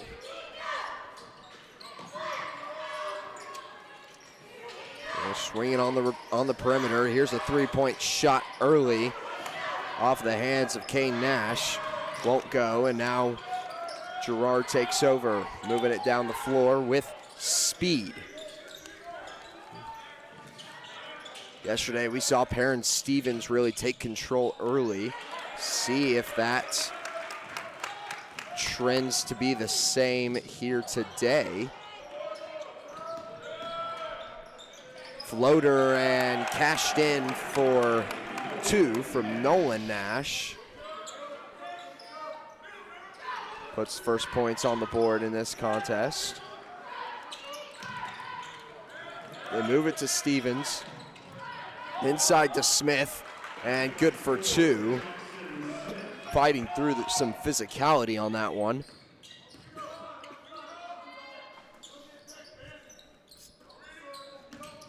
And so far, I know we had not gotten to really do much of a pregame talk, but it does look like Coach Westcott continued to start Briggs Buckingham with Blake Brokaw being back from an illness after yesterday.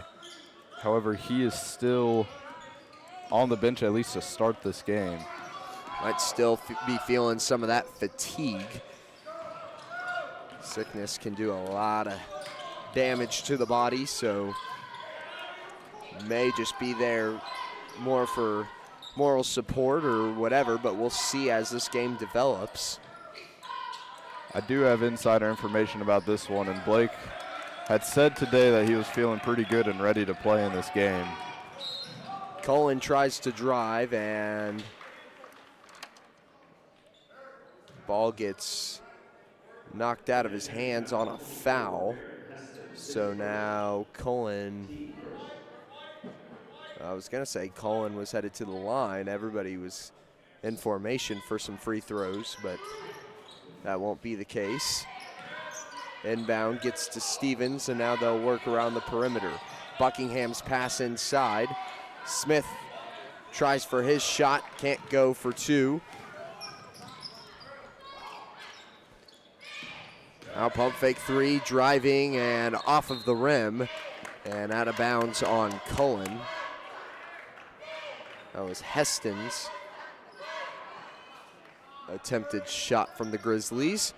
And now he will get the two right off the inbound.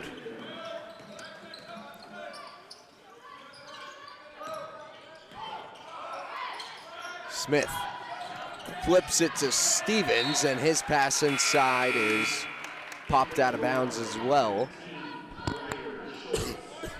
Here's a first substitution of the game, and it looks like Briar Schultz will come in for Jackson Smith. So Schultz comes in.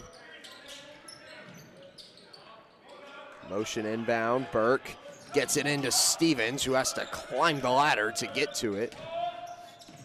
Flip out, Cullen, Euro step inside, and he will be fouled on his way to the bucket. Shooting two.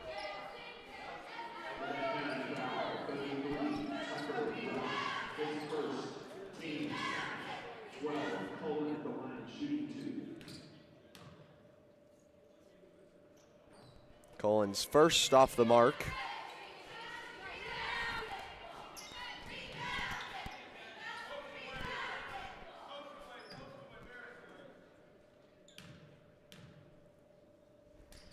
And second, can't get that to fall either.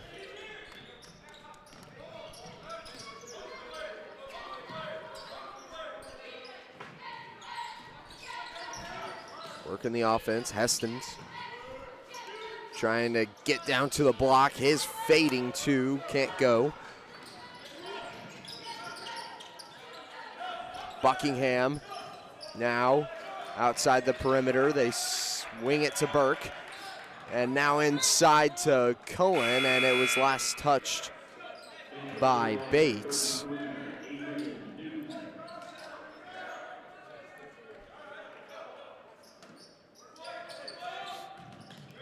Adrian Newton checks in now. Buckingham to Schultz.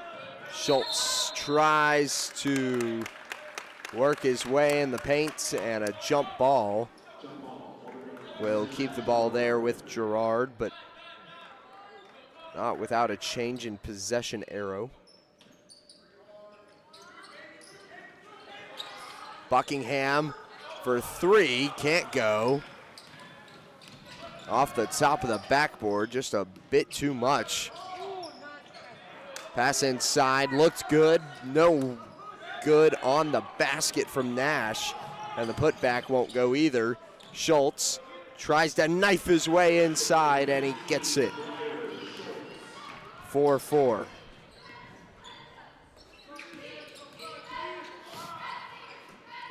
The flip over, and the lay-in, no good. He's fouled. Tucker Rush. 0 for 3 on his last three chances from underneath the bucket.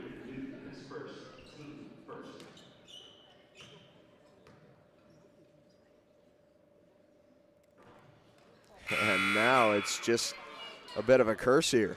Just nothing going in for him.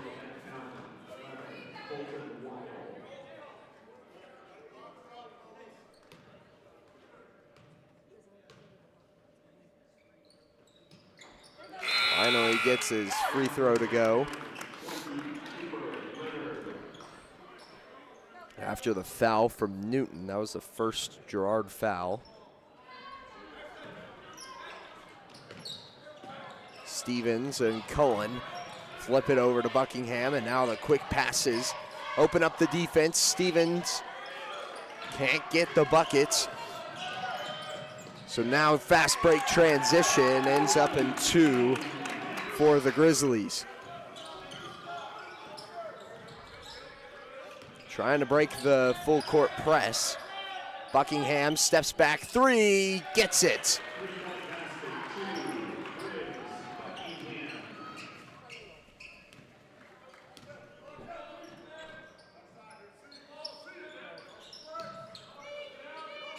Grizzlies now tied up at 7s with the Trojans. Bates can't get it. Newton on the rebound.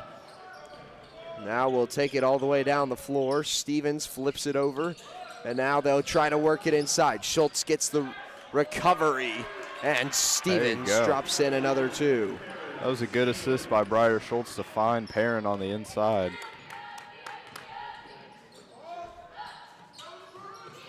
On the close side. They work it. Nash for 3, and he gets one of his own. Back up for the Grizzlies.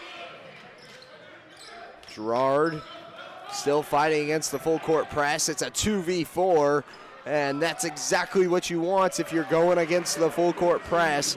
Schultz drops in on the second chance, and we've got Blake Brocob checking in at the scores table right now. So far in this game, the Trojans have done an incredible job of overcoming the press and really getting down before the Grizzlies can on the other side of the floor. Out of bounds. Bates tried to go up. His shot was blocked by Newton. So now Buckingham and Stevens, along with Schultz and Newton, or no, just Schultz, will step off. Brocob, Smith, and Burke all come in. 3-ball, no dice.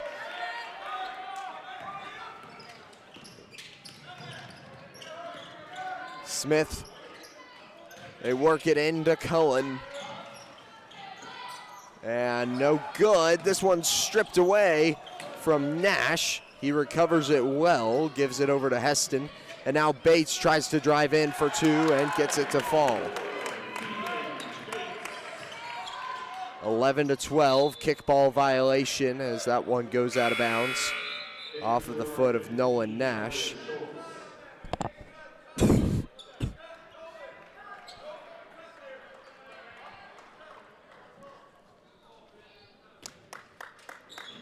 Brocob on the inbound.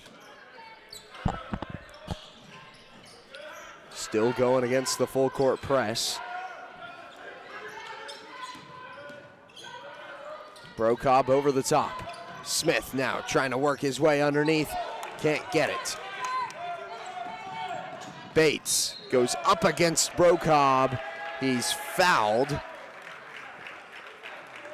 And will be shooting 2.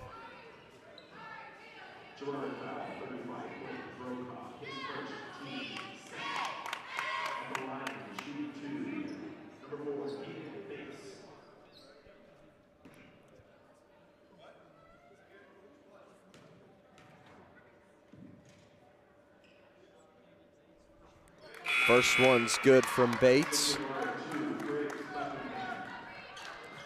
It's now a 2-point lead for Labette County.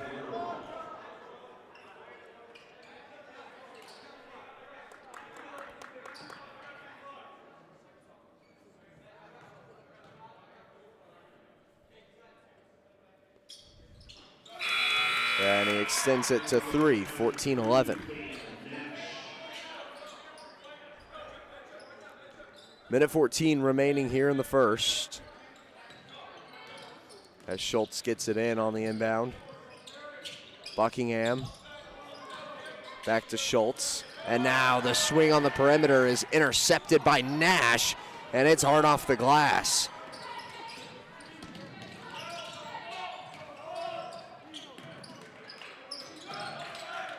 They move it around the perimeter again. Now Buckingham, far side wing, working with Brocobb and Smith.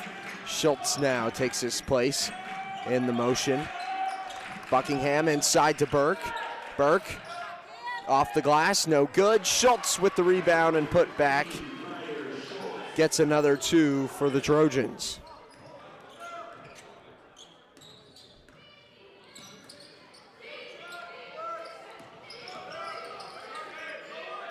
Up top, Nash to Nash.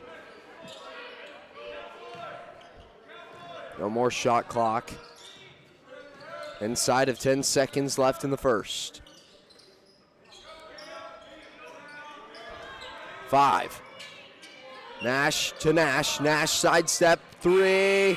Short. I believe Smith got a hand on it.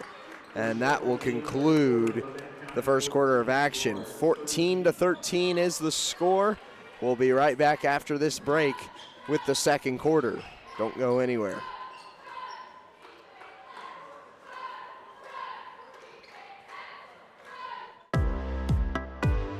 Community National Bank and Trust has been serving the area for more than 30 years with a strong commitment to the highest quality leadership and banking services. Missing that human touch with your bank? Come talk to a real person at Community National Bank and Trust. We're your local bank that's small enough to know you, yet big enough to offer the best products. Community National Bank and Trust. Federally insured, locally awesome. Member FDIC. From the phone call to the service call, Roto-Rooter is there with fast and reliable sewer and drain service. From repair and replacement to septic and grease trap pumping, Roto-Rooter is here for you. With video inspections, Roto-Rooter can identify the exact issue to get the repair done quickly and correctly. Complete sewer line repairs or replacements, Roto-Rooter has you covered. Serving Crawford, Bourbon, and Cherokee counties, Roto-Rooter, 620-231-5630. Back on Girard Sports Live, Labette County starts with the ball. Be Kane Nash. Over to Nolan Nash. It's almost taken away by Stevens. Out of bounds on Nolan Nash. And that was a great play by Perrin, just hustling down the court and causing a turnover.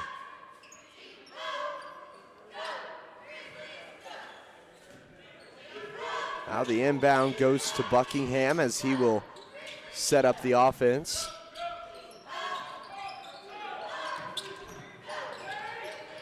The pass is dropped and picked up by Labette County. A great pass inside from Nash to Leonard.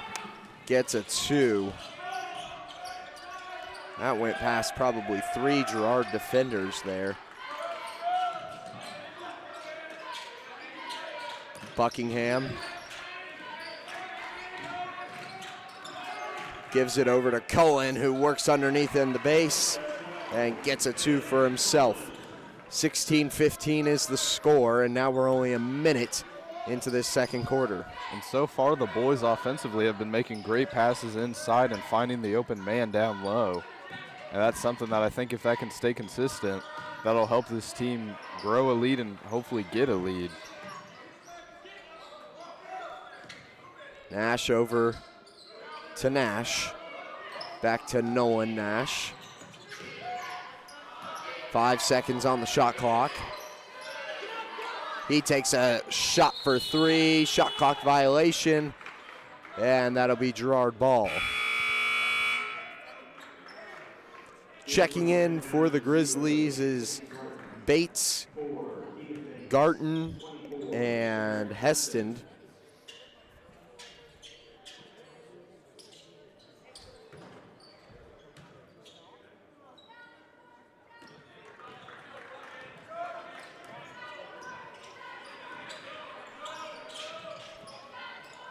Try to work it into the corner. It's off the foot of Smith and out of bounds. The Grizzlies take back over. And just when, if you're Girard, just when you thought you get possessions, the turnovers follow right after. Got to be able to take advantage of these bonuses. In this game, it feels like if you're Girard, you can't really afford these turnovers because right now you're just barely staying behind the Grizzlies. And, I mean, without these turnovers, who knows what could happen. And there's a good chance that Girard could be out in front already.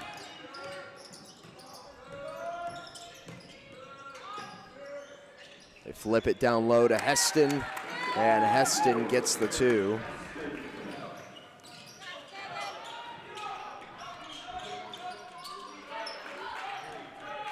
So now working on the outside, inside to Stevens, and he's fouled. Shooting 2 will be Perrin Stevens. Fouled by Keegan Bates. That's his first, team first.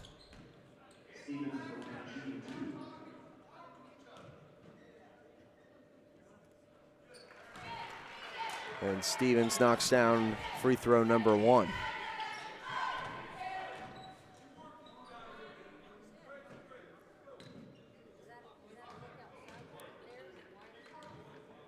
Number 2 is no good.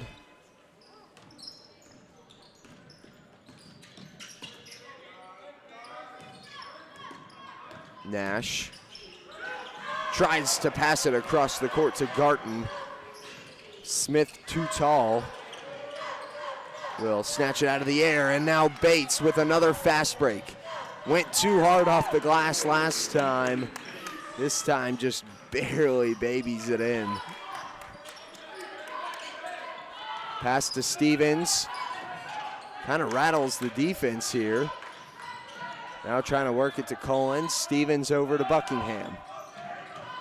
Inside, here's Smith. Loose and out of bounds.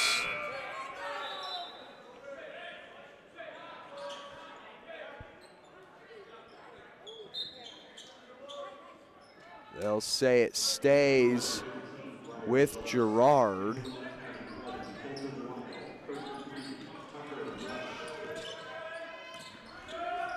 Over to Stevens.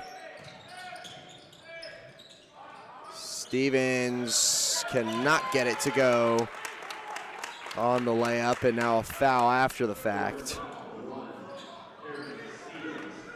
Will be Stevens' first.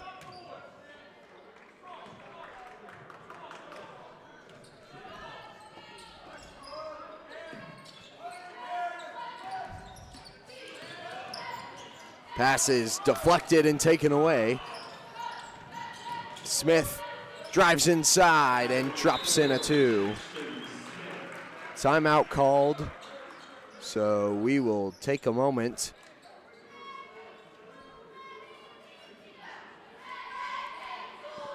This break in the action is brought to you by the Southeast Kansas Player Health Alliance and Live Well Crawford County, reminding you to know your limits when gambling and know when the game is playing you.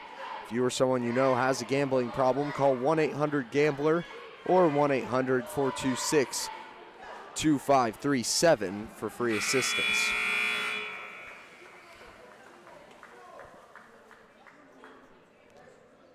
I mean, Drake, so far in this game, it kind of seems like the Trojans are just trailing behind and just kind of slowly responding to what this team is doing against them. And so what do you think the Trojans need to do to kind of break that and get them to be the ones in the lead and kind of be the ones to take control of this game?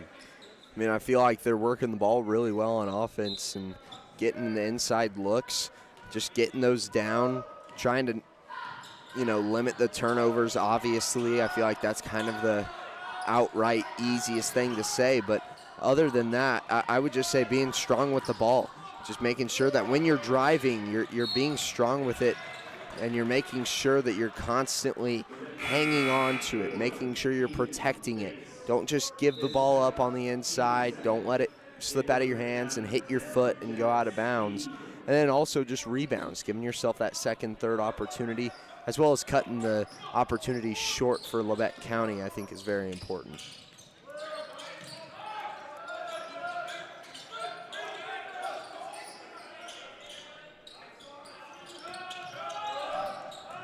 Schultz comes in and passes it in to Buckingham. Buckingham transitions it.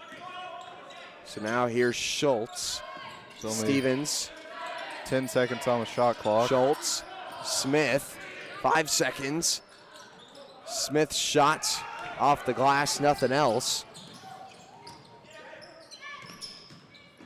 And now Bates drives the base. Flips out.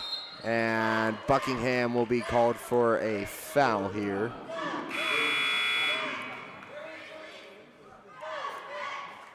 Looks like Blake Brokaw will come into the game for Briar Schultz.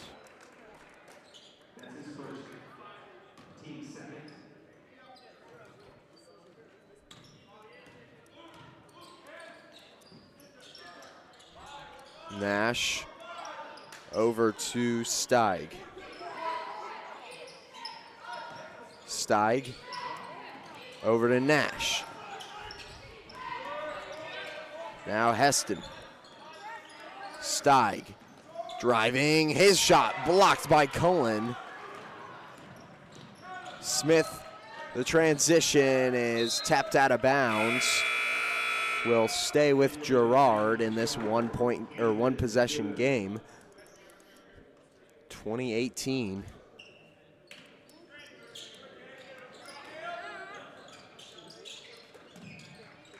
Buckingham for three. Try and get a lead, can't get it.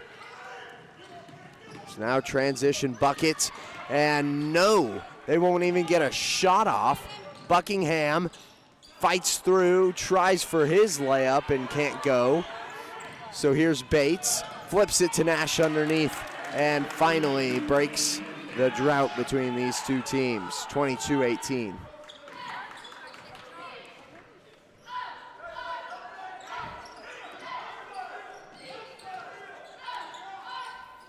Smith over to Brokaw. Keeping it on the outside is here Smith again. Over to Cullen. Cullen tries for a layup. It ends up with Stevens on the rebound, but no dice on his attempt either. Bates down the floor, will be fouled.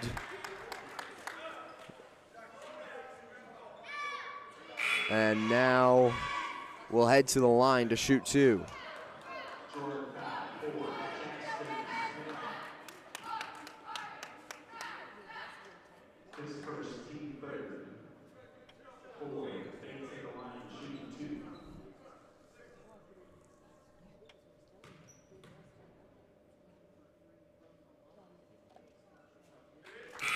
First one, good to go.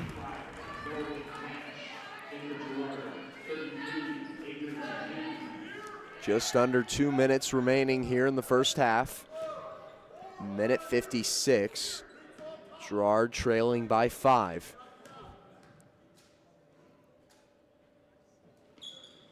Bates extends it to 6. So now they'll press down the floor. Brokaw for 3. Can't go. Smith gets the rebound. And now they'll set up the offense.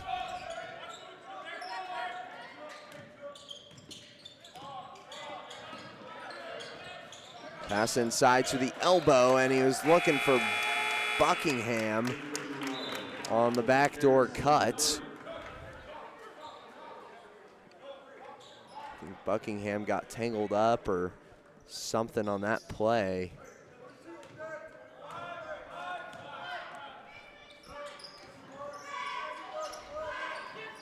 Bates flips it over to Nash. Nash back over to Bates. And now back to Nash for 3 off the front of the rim. Rebounded by Burke. Buckingham. And now Brokaw swings it inside to Cullen. Motion offense to Burke, and he gets a 2. Back to a 4-point deficit. Bates They flip it out. Nash, front rim again on his 3 attempt. Buckingham carves his way through the defense, and it's tapped out of bounds on his pass out to Newton. Last to touch it was Tucker Rush. Looks like Briar Schultz will check in for Blake Brokob, and he'll take a seat.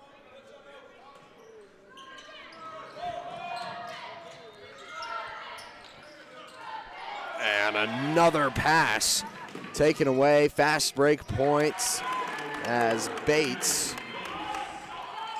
I think, was trying to draw some physicality.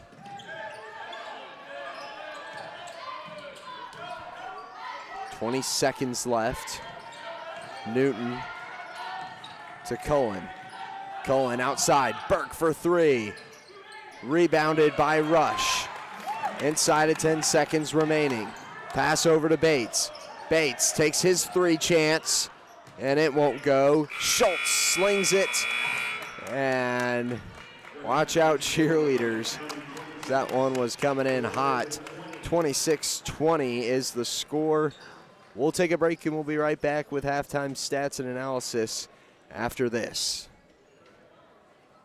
Since 1918, GN Bank has been the heart of our community. Big enough to meet all your banking needs, but small enough to offer that personal touch you deserve. From agricultural loans to home mortgages, GN Bank has the expertise, products, and service to help you thrive. With a pledge to treat others ethically, be adaptable, focus on customers, and invest in the communities they serve, GN Bank is committed to your success. The best place to bank and borrow, GN Bank, where community banking truly comes first. Equal housing lender, member FD.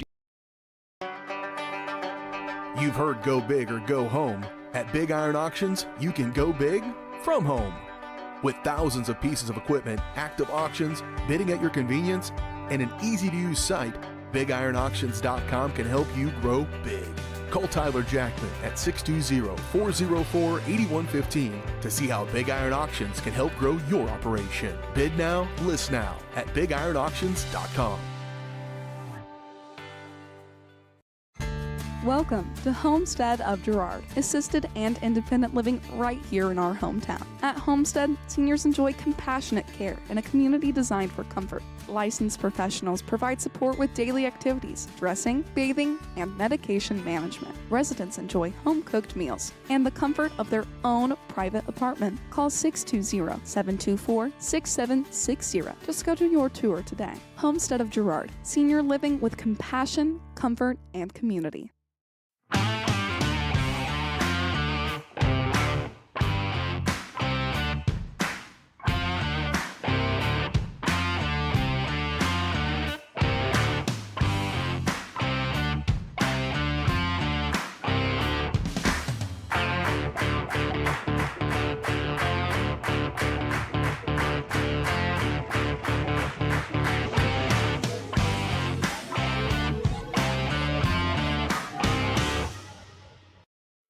At Fort Scott Community College, we understand that a scary part of figuring out your future isn't only answering the question, what should I do, but where do I belong?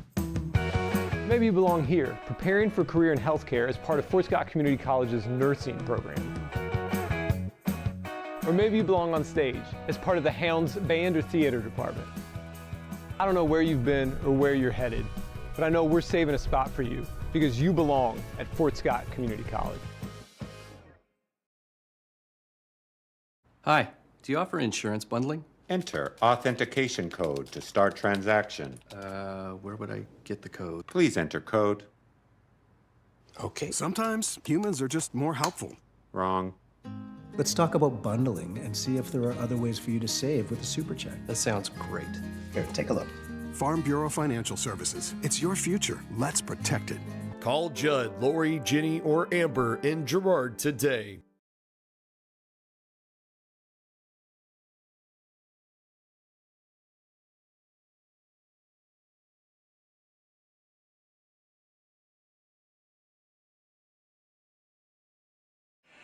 Back on the halftime show here for Girard Sports Live, presented by GN Bank.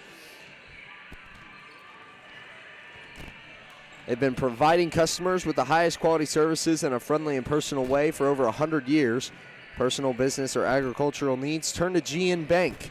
Learn more at gn-bank.com. And as we look back at the first half, Kenara Eye Care is making sure you can see what you're looking at. Kenara Eye Care, with locations in Pittsburgh and Girard, is here to help their valued customers. Learn more at kenaraeyecare.com. So, looking at this first half, 26-20. It's only a 6-point difference, but in kind of a low-scoring fashion, especially in that second quarter.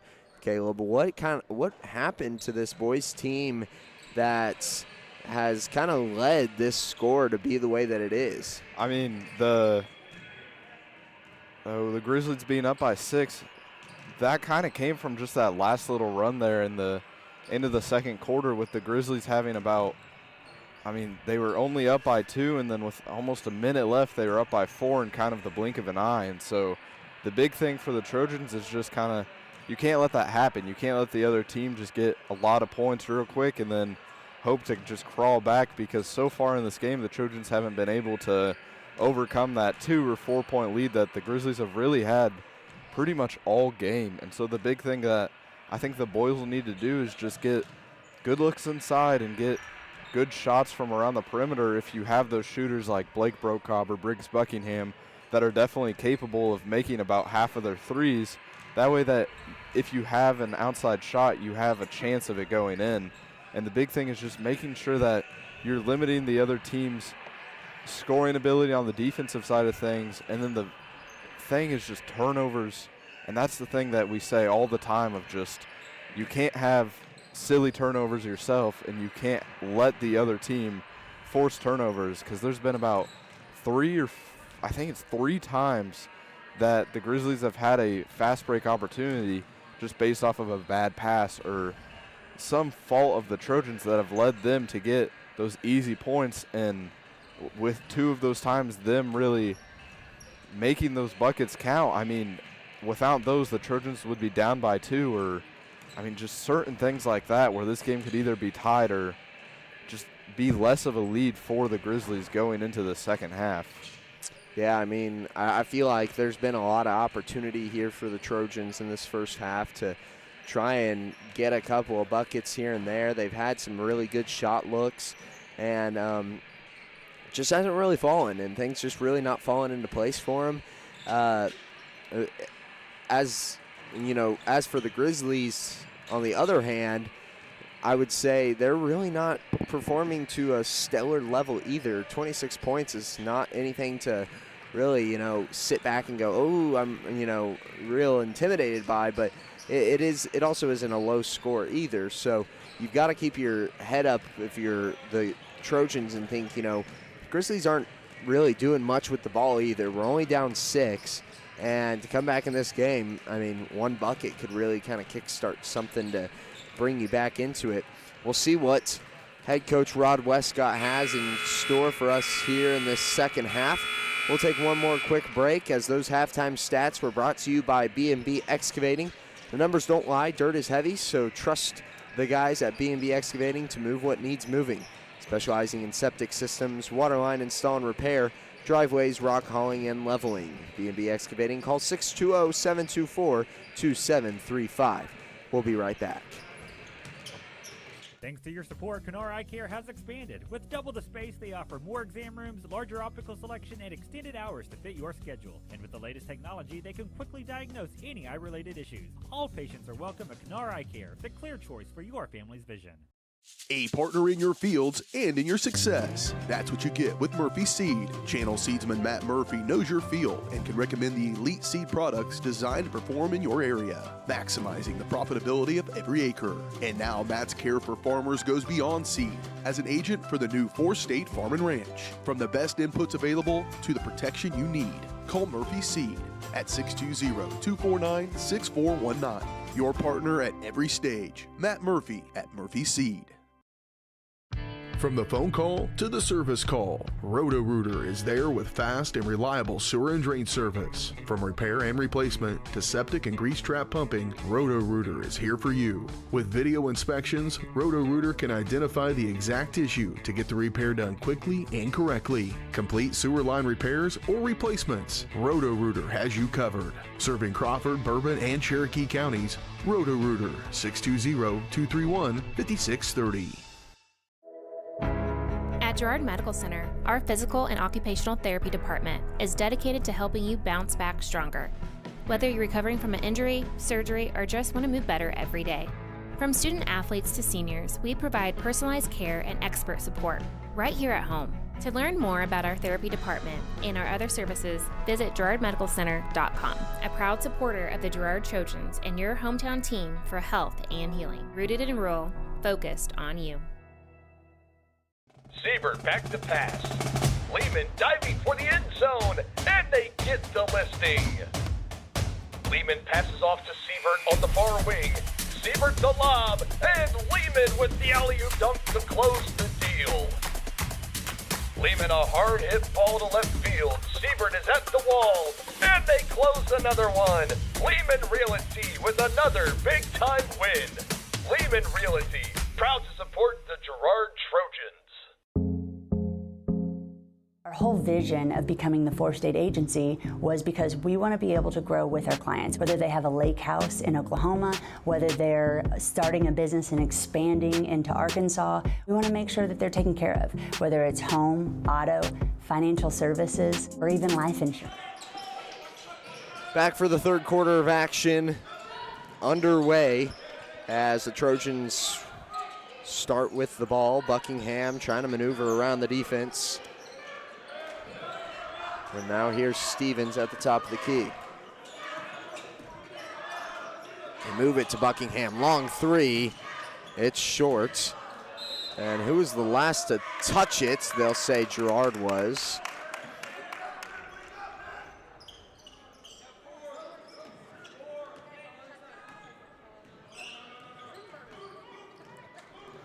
And that 6-point lead with a chance to grow it here for Labette County.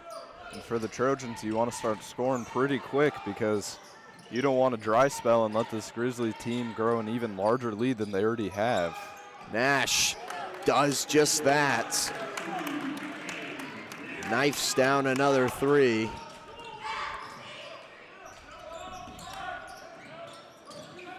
Pass inside to Cullen as he will drive the paint and get fouled on his way in.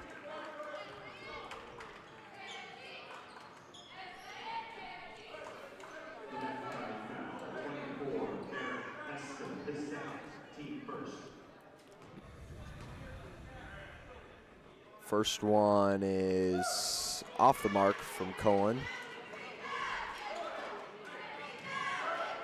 Trojans have been pretty quiet from the charity stripe today. And they continue to do so.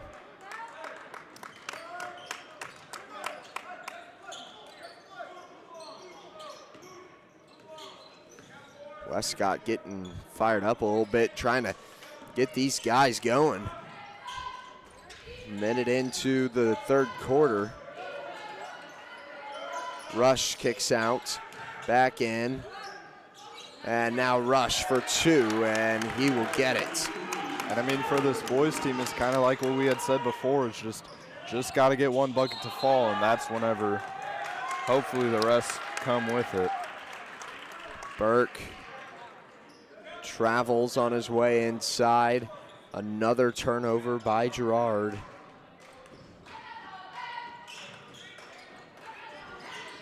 And now Schultz will hit the scores table. Heston for three. Bounces out, back outside the perimeter. Now here's Nolan Nash. Over to Bates. Bates to Nash, and it'll be taken away. Trojans, fast break 3-on-3. Stevens gets a nice two.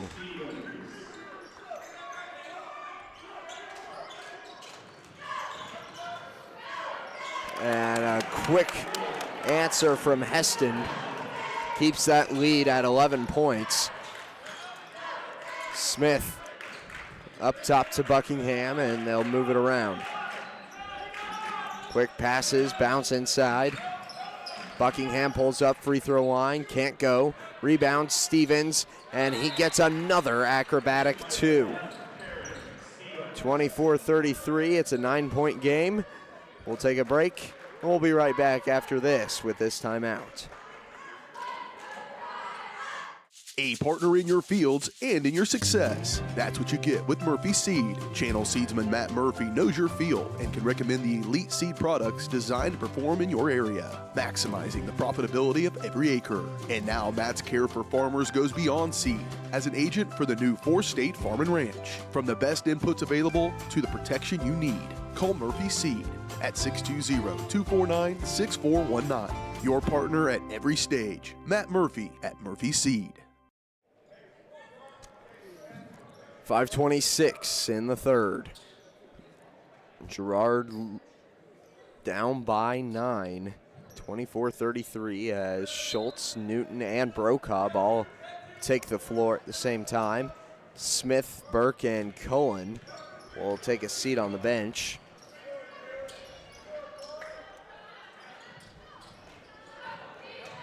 Rush trying to work on the underneath, and he gets it to go.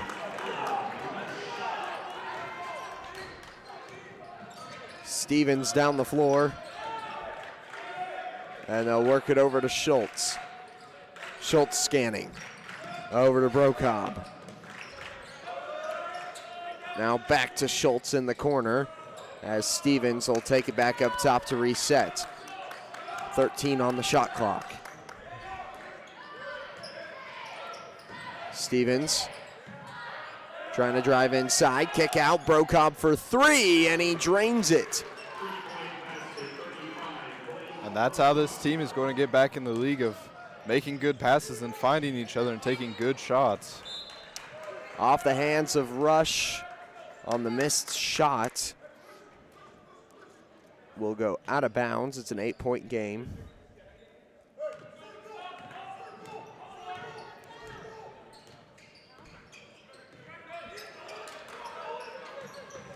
Flip it over to Newton, top of the key. Now Buckingham, he was looking for Stevens. Stevens had a fake cut there. And now a lay-in from Nolan Nash brings it back to a 10-point game.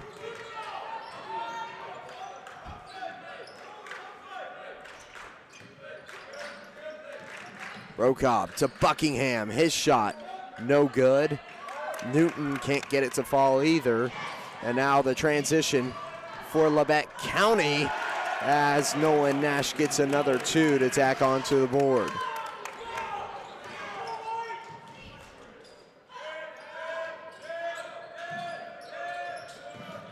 Over to Schultz. So they work it over to Stevens now. Stevens finds Schultz on the cut. No good on his first attempt, but Newton gets the putback. 10-point game once again.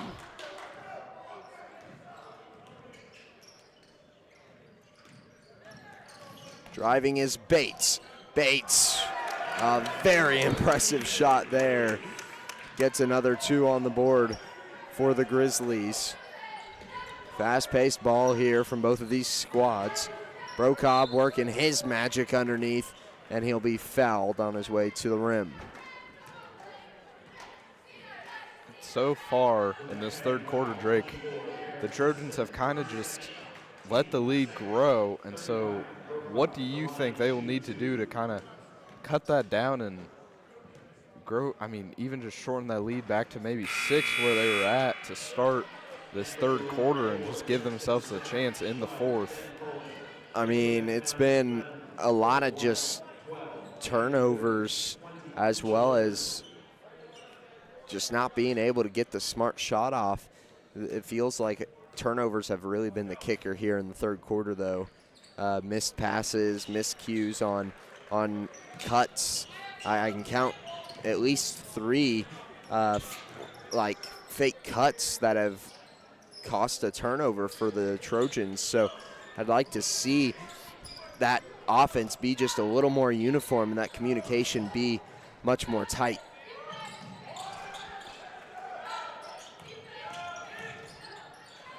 And another takeaway. This time the Trojans get it. Schultz swinging around the perimeter to Brocobb, and now here's Buckingham. Brocobb takes his three, and no rebound off the miss for Cullen. It was Leonard who grabbed it for the Grizzlies. Bates working inside, gets the and one.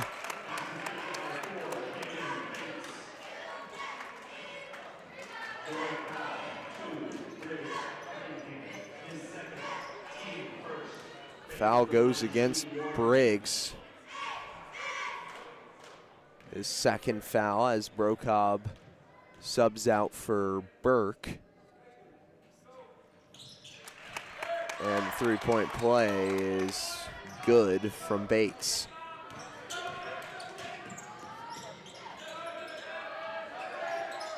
Burke now trying to work it underneath to Cullen.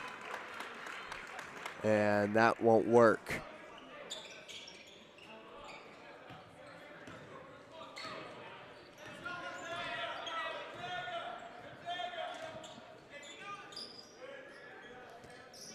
Wilbette County with Bates. Flips it to Good, and now Bates again trying to drive. And he almost gets the reverse.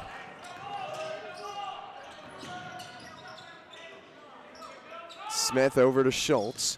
Schultz now trying to drive underneath. His shot blocked, but Burke picks it up and gets the bucket on the answer.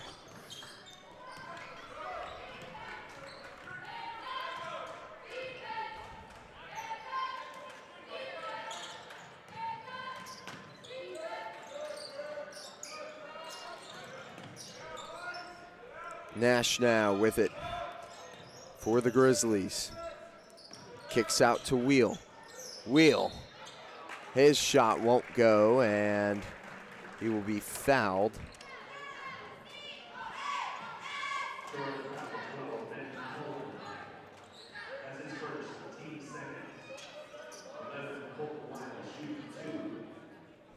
So while in the 12-point game extends to 13.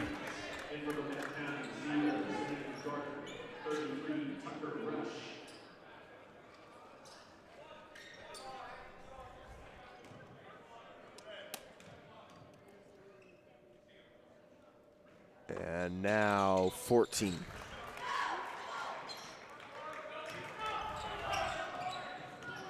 Smith gives it off to Stevens. Stevens, Euro steps inside but can't get the bucket. So here's Weil to take it back down the other side of the floor. Weil dribbling around towards the logo, no shot clock, so trying to probably use up the remainder of the time.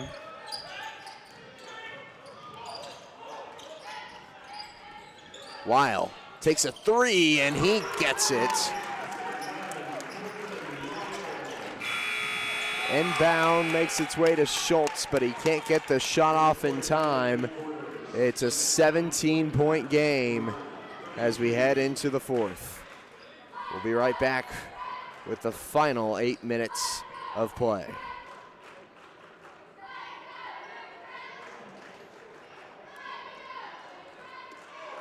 Farmers Bank is a proud supporter of Girard Schools. For generations, Farmers Bank has worked with local leaders, businesses, and residents to help shape the future of Southeast Kansas. Farmers Bank is proud to have helped with the growth and development of the communities we serve. As partners in business and friends in life, Farmers Bank is looking forward to a brighter tomorrow. Farmers Bank, with locations in Hepler, Walnut, St. Paul, and Girard. Equal housing lender, member FDIC. It's a bird. It's a plane. It's Chicken Annie's Girard. When you're facing a chicken emergency, there's only one hero. Catering and carry out from Chicken Annie's Girard. When an onion ring craving is too much to bear, when the family's coming over and you weren't aware, it's Chicken Annie's Girard to the rescue. When there's 20, 30, 100 to feed, you need Chicken Annie's Girard indeed. A heroic value, superb flavor. When there's a chicken emergency, there's only one hero.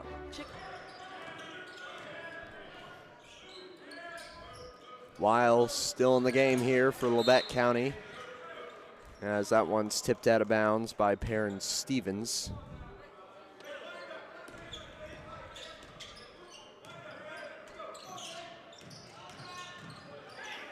Working inside, and it's tipped away. Taken by Brocobb, who tips it into Buckingham's arms. Buckingham tries to fight through, can't get his, and Weil ends up with the ball after it's tapped around. And Rush just drops it in for another two for the Grizzlies. 51-32. Buckingham will be fouled.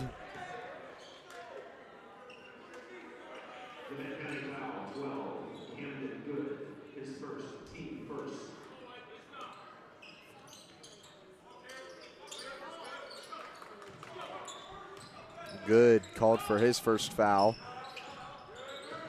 He was guarding Buckingham on that last moment of the possession. Newton inside. Smith trying to fight through, and he's fouled. So he'll be shooting two coming up here.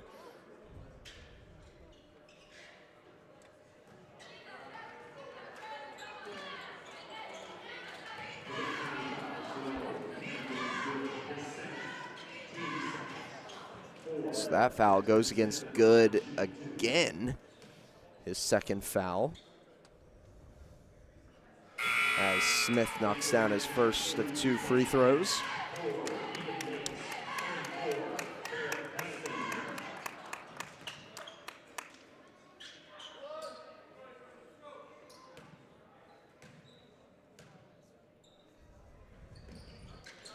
Second falls.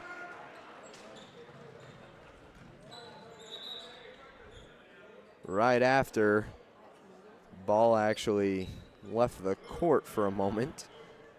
Had to be returned. Drake, do you know what that little space is? I am not aware. I would assume it has something to do with air, but I could not tell you. It's interesting. Buckingham for three, can't get it to go. Back the other way for the Grizzlies as they transition well. Weil for three, can't get it to go. Heston gets the rebound and now kicks it inside.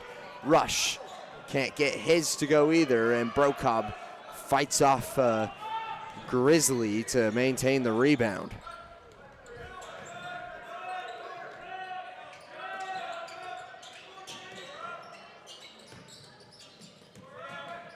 Smith underneath, gets a good bucket to go. It's now 15-point lead here for the Grizzlies. Just under 6 minutes remaining. Rush back out, Nash for three, it's clean. 54-36. Timeout called on the floor as we will take a break with them. We'll be right back after this. You've enjoyed life. Over the years, your community has become your passion, something you hope future generations get to experience, just as you have. That's why the Girard Area Community Foundation has worked hard to help fulfill charitable goals and inspire generosity, meeting the needs of the communities they serve. Creating a legacy fund with GACF ensures what you leave behind is an effective and lasting improvement in the community you love so dearly. Make plans to visit GirardAreaFoundation.com, preserving traditions for those who follow.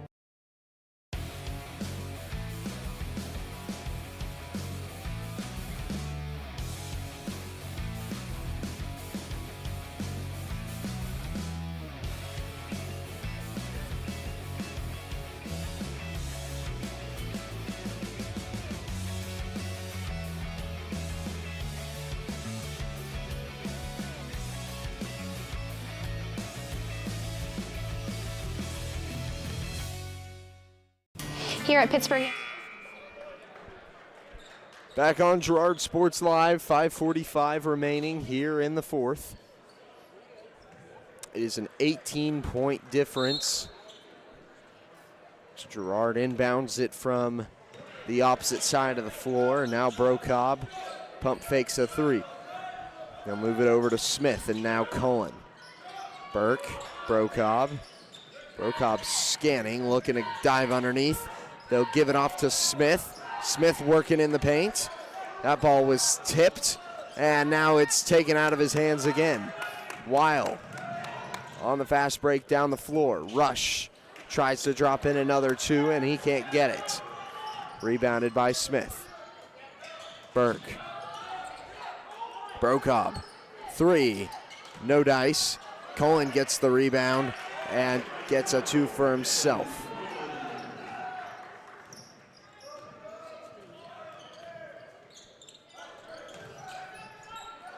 Kick back out, Heston to Bates. Bates moves, misses, Nash saved it, and Wise's pass was taken away by the Trojans. Burke trying to drive the baseline, draws a block foul against Weil.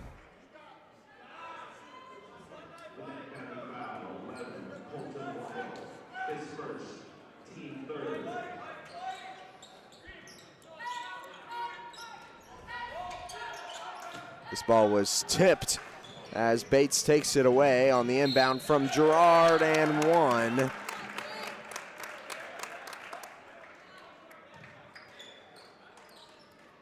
Cullen expressing some frustration here on the floor.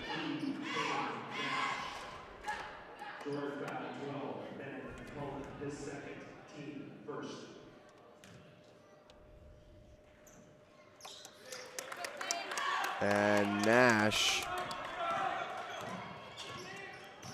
gets the three-point conversion.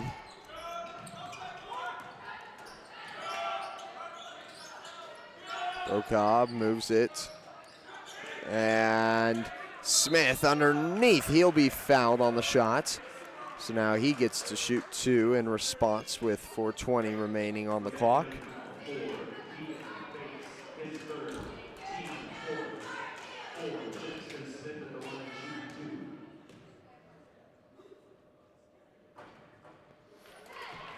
Smith's first drops in after dancing around a little bit.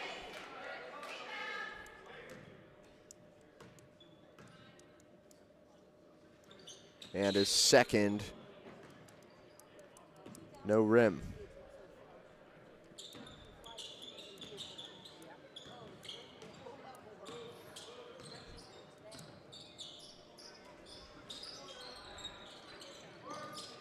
Here's Nash.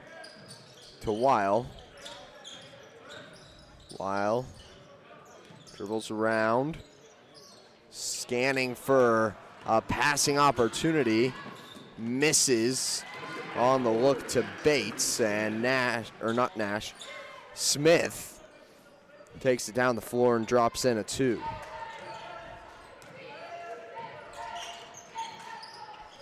.16-point game. Here's Rush. 3:40 remaining, and he'll drop in a two. 41-59. Smith swings it, Brocobb now looking for Cullen at the block. Cullen tacks on another 2, brings it up to 43. Still yet to try and grow into this deficit for the Girard Trojans. Brocobb, Euro step inside, tipped around for the rebound. Burke power dribbles, and he'll be fouled on his way to the rim.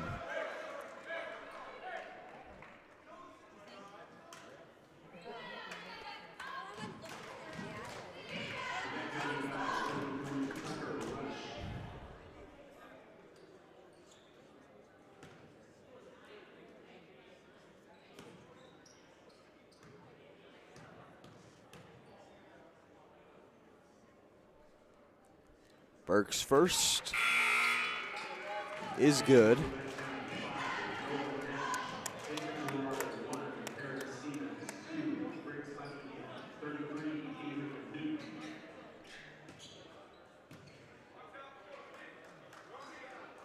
Looks like both Perrin and Briggs will check into the game for Breyer and Blake, and it looks like Adrian will replace Harrison after the next stoppage. Yeah. Nolan Nash takes it down the floor inside of the last 3 minutes. As they'll flip it between him and Bates. This ball went over midcourt, and Stevens will be fouled on the way to the bucket. So now Perrin Stevens gets to shoot 2. 2:39 remaining.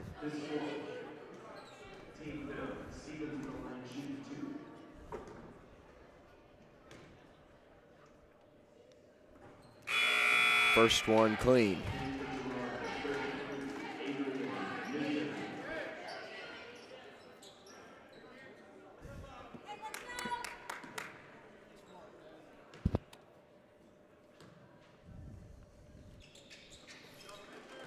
And there's 2 for 2 for Perrin Stevens. Now down to a 13-point lead. Trojans are in bonus. And that'll be a kickball violation on Buckingham.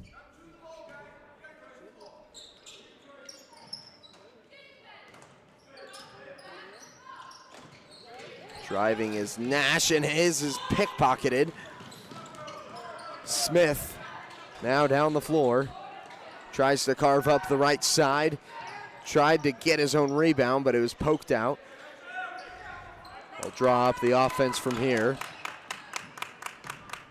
Stevens flips it over to Newton, and he gets a 2.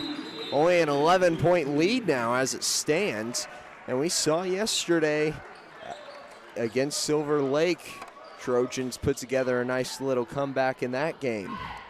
Yeah, and I think they can they're capable of doing in this game also. And just the biggest thing is kind of doing what they're doing, is getting those good takeaways and then finding the open man instead of taking the shot that is just first available, making sure that you have a good look at the rim and making sure that you have the person shooting it is someone that's going to make it more times than not. One caveat here is the limited time. Now, still 2 minutes left. There is quite a bit of time to make something happen, but the fact of the matter is you have to make it happen now. You know, every single possession is going to have to count.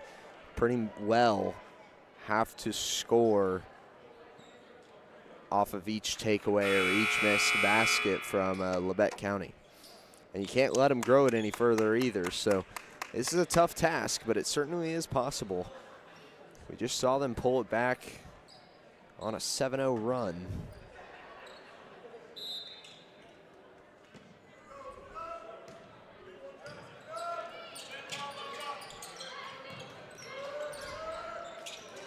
Looking for a pass, and they get it off. Bates was falling over the midcourt line.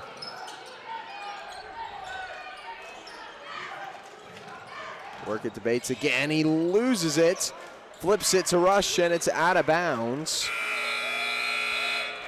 Off the hands of Rush. So Wiles steps in for Nolan Nash.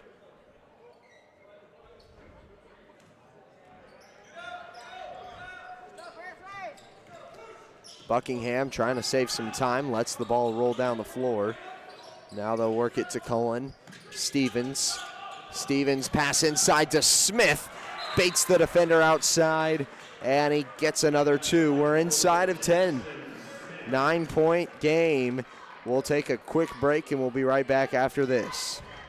Prairie Mission Retirement Village. People caring about people in the loving spirit of Christ. Spacious apartments made to feel like home, and a loving, caring, experienced staff. That's the Prairie Mission difference. A continuing retirement community promoting person-centered care with an on-site clinic from the Vet Health and offering independent living apartments, assisted living, and long-term care, all with the respect and care our loved ones deserve. Prairie Mission Retirement Village, St. Paul, 620-449-2400.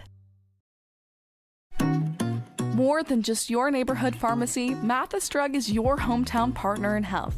With pharmacist Bria Scheibe and an experienced, highly trained staff, Mathis Drug is ready to serve you. And now, Mathis Drug offers comprehensive compounding, which is one of the few pharmacies in Southeast Kansas with this convenient. Back on Girard Sports Live. Grizzlies working the ball down the floor. Will have to try and waste time, and that pass is off the mark. Girard will take over at midcourt.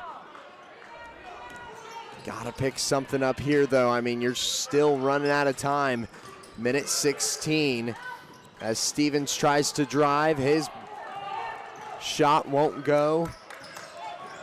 They'll try for a press and now flip it over to Weil. Back around to Bates.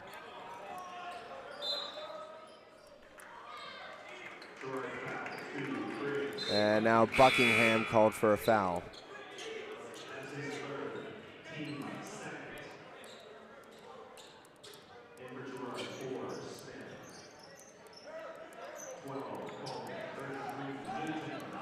So now going with 5 of their tallest here on the floor for Girard. Ball is loose. Schultz gets the takeaway, tries to spin, and he's fouled on his way to the bucket.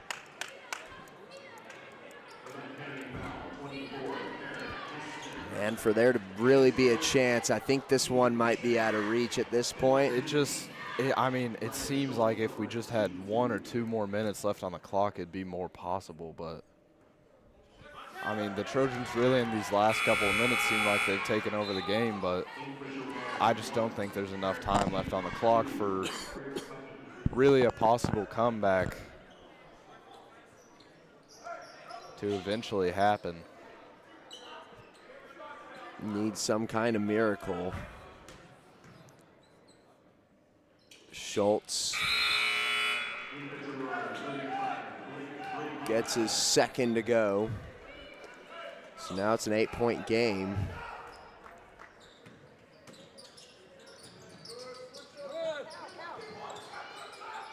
And we've got a foul here called against Stevens. 39.7 seconds.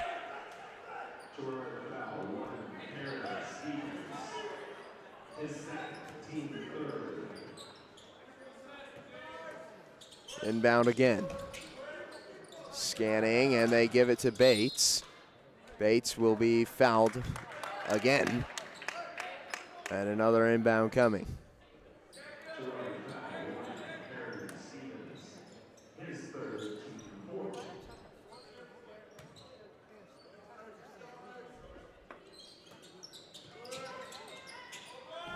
This inbound is fought for. Oof.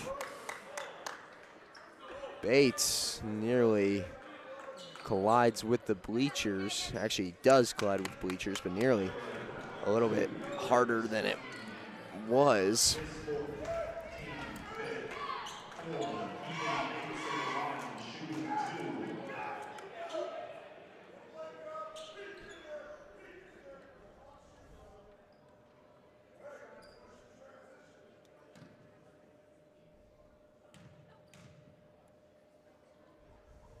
Bates first is in and out.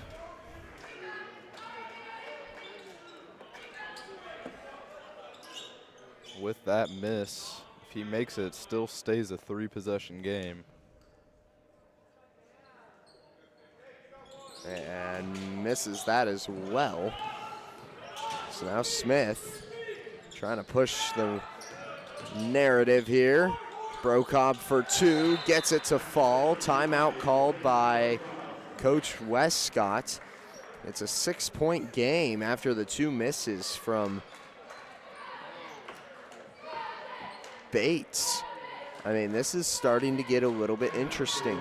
And that's what the Trojans are making it interesting. It's 28 seconds left, only down by 6, which I don't know the last time that Lebec County has scored. I would think just at the start of the 4th quarter. It's about midway through the 4th. It was last time they scored about at the 4-minute mark, and then it's been pretty much all Trojans since then. Trying to take control of this game and bring it back within reach. I mean, at one point they were down 18 in this contest, and it has since been knocked down to 6, which is an impressive feat on its own. So it does look like Westcott goes with a taller lineup. Stevens does take the spot of Burke in what's usually that height package that Westcott has drawn up. And they're lining up like a football play. This is interesting.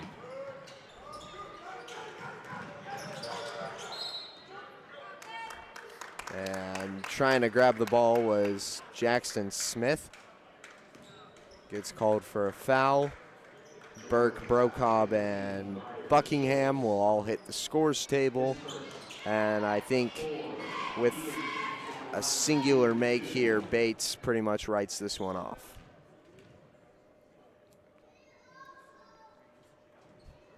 And that's what he does. There it is. Back up to a 3-possession game.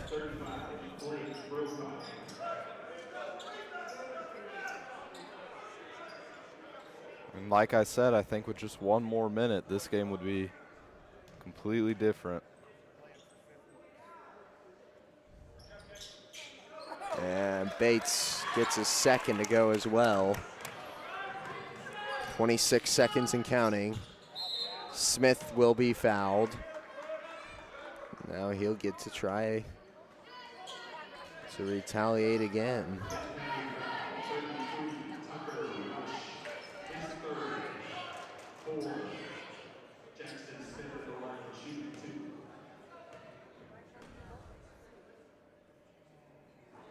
And Smith does not make his first.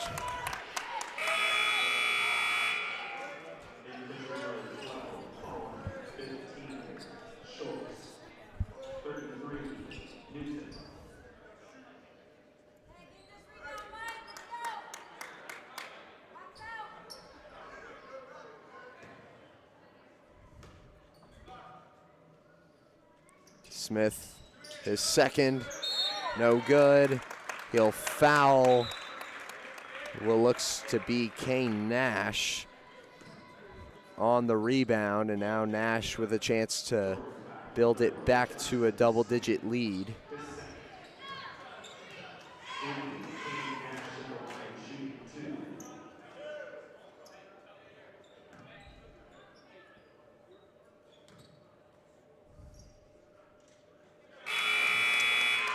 And they'll get it to 9 with that.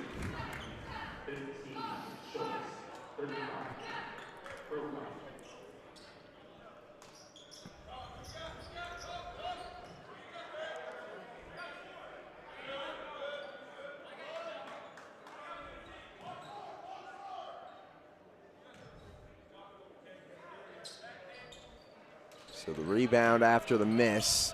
9-point game. Stevens kicks back from Buckingham to Stevens for 3. Can't go. Nash kicks it down the floor. Bates will drop in a 2, and that will pretty much do it. 11-point game.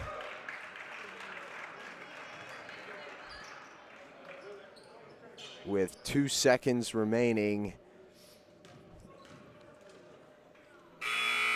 And the boys will not get a victory here at the Burlington tournament, but some hard-fought games along the way, Caleb.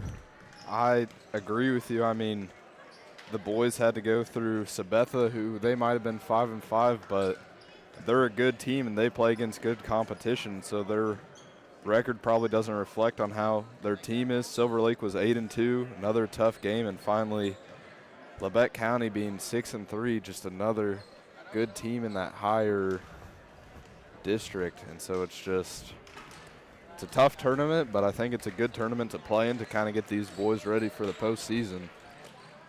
Postgame show is brought to you by Eastside Cafe. Experience the best breakfast in town 6 days a week at 120 South Ozark Street in Girard. Eastside Cafe, a proud supporter of Trojan Athletics.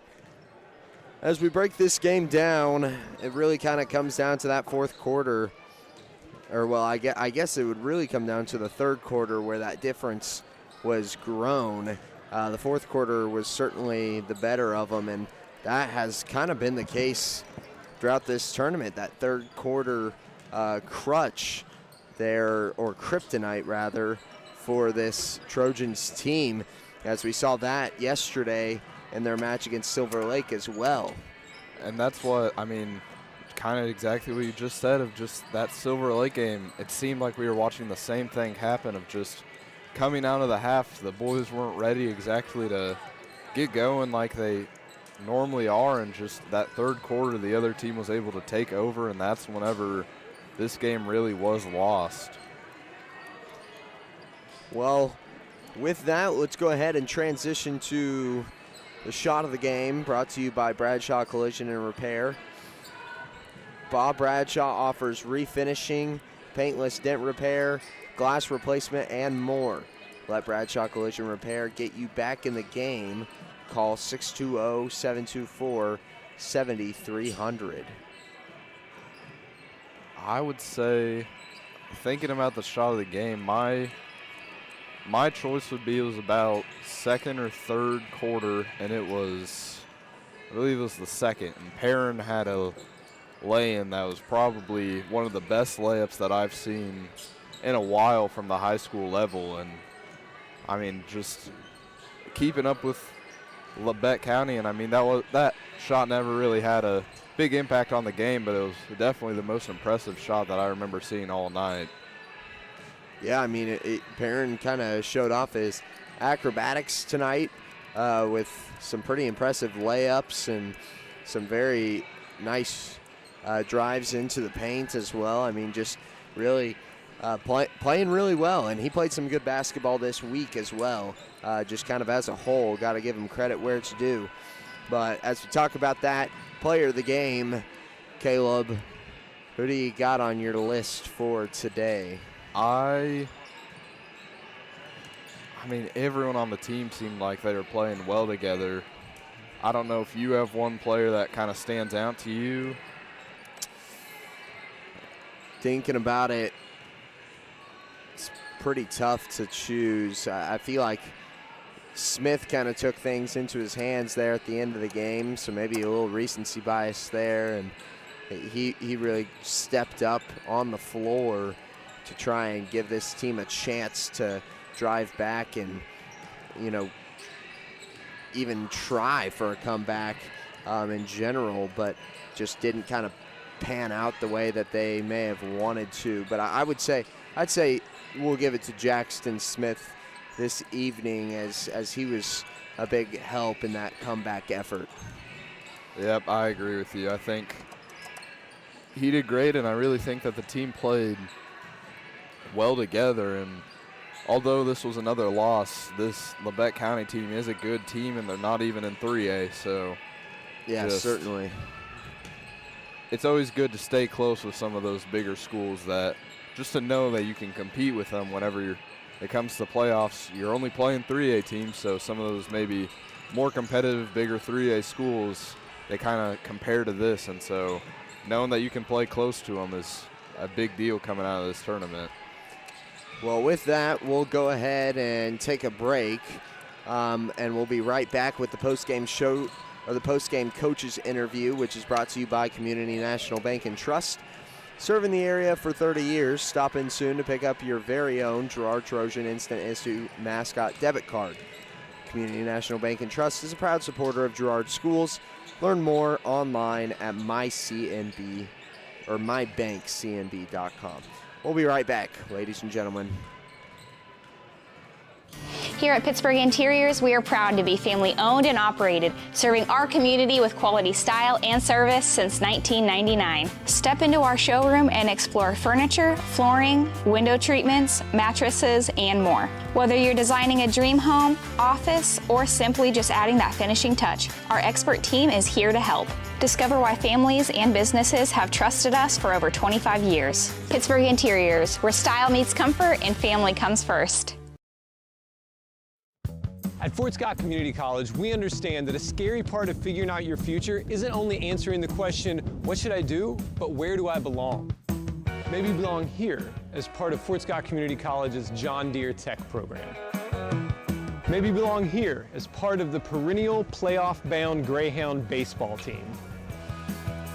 I don't know where you've been or where you're headed, but I know we're saving a spot for you because you belong at Fort Scott Community College.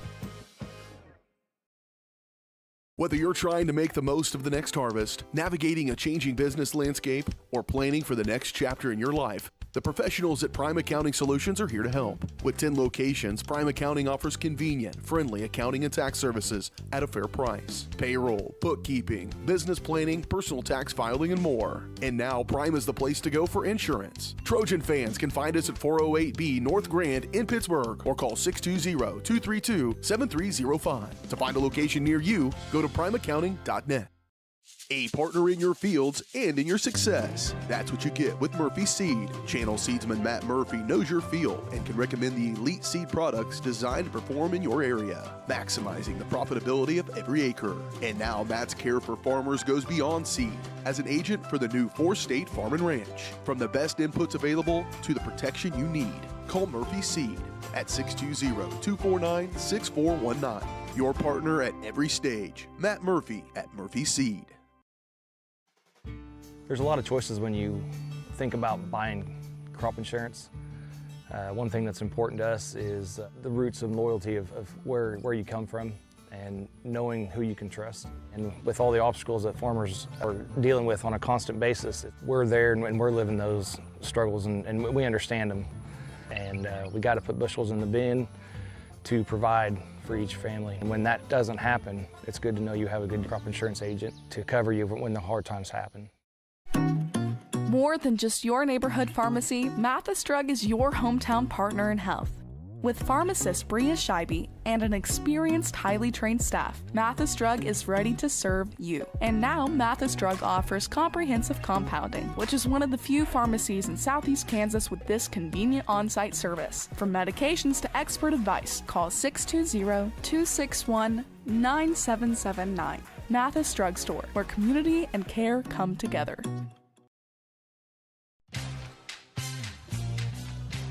Tries to make something out of nothing. The Trojans all over him. It's going to be a big loss. The Trojan sack means $2 short stacks at Eastside Cafe. Kick off your day with a hearty breakfast or take that midday break at Eastside Cafe. And this fall, when the Trojans get a sack, you get $2 short stacks the following day. Dine in only. Restrictions apply. Eastside Cafe, a favorite of the 4 states winner. Go Trojans from Eastside Cafe. Prairie Mission Retirement Village. People caring about people in the loving spirit of Christ. Spacious apartments made to feel like home. And a loving, caring, experienced staff. That's the Prairie Mission difference. A continuing retirement community promoting person-centered care with an on-site clinic from Labette Health and offering independent living apartments, assisted living, and long-term care, all with the respect and care our loved ones deserve. Prairie Mission Retirement Village, St. Paul, 620-449-2400. Back on the Girard Sports Live postgame show here with head coach Rod Westcott. Coach, another one in the books for the Burlington tournament.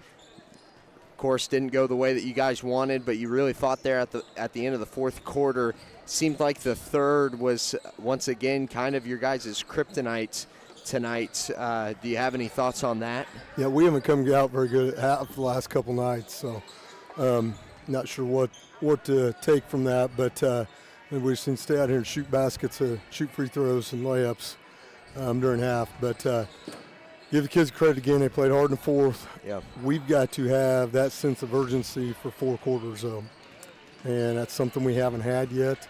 We're trying. We're working at it, but hopefully we can get that through our heads that, hey, we've got to have a sense of urgency for 4 quarters, come out and play with that scrappiness we had during the fourth to give ourselves an opportunity there in the end of the game. But, hopefully we can get that figured out.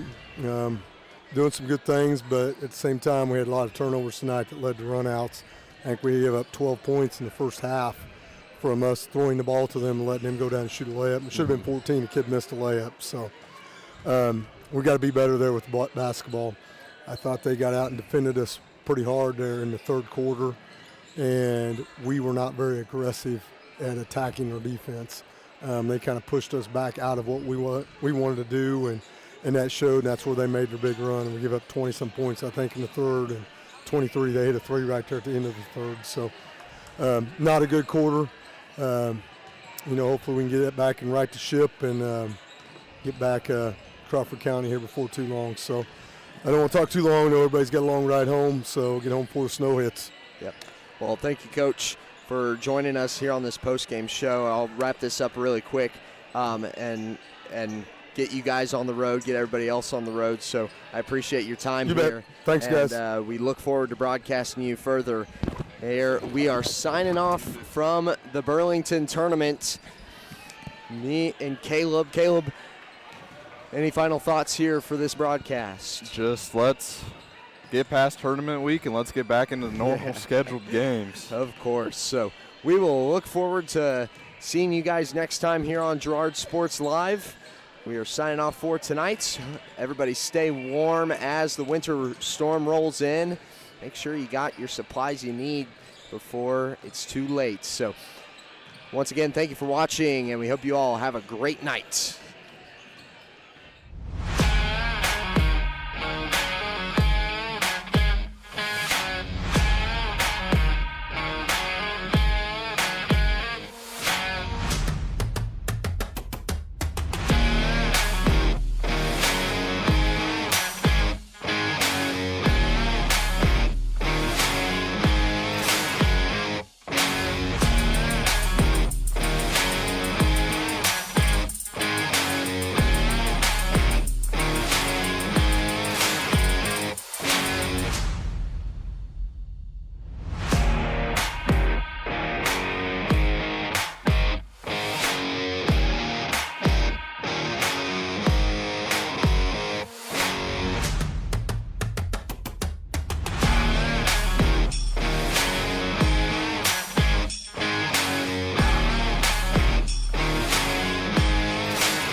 Thanks for watching. From the gridiron to the hardcourt, the pitch to the mat, don't miss any of the action. We're there with live, local sports coverage at VarsitySportsLive.com.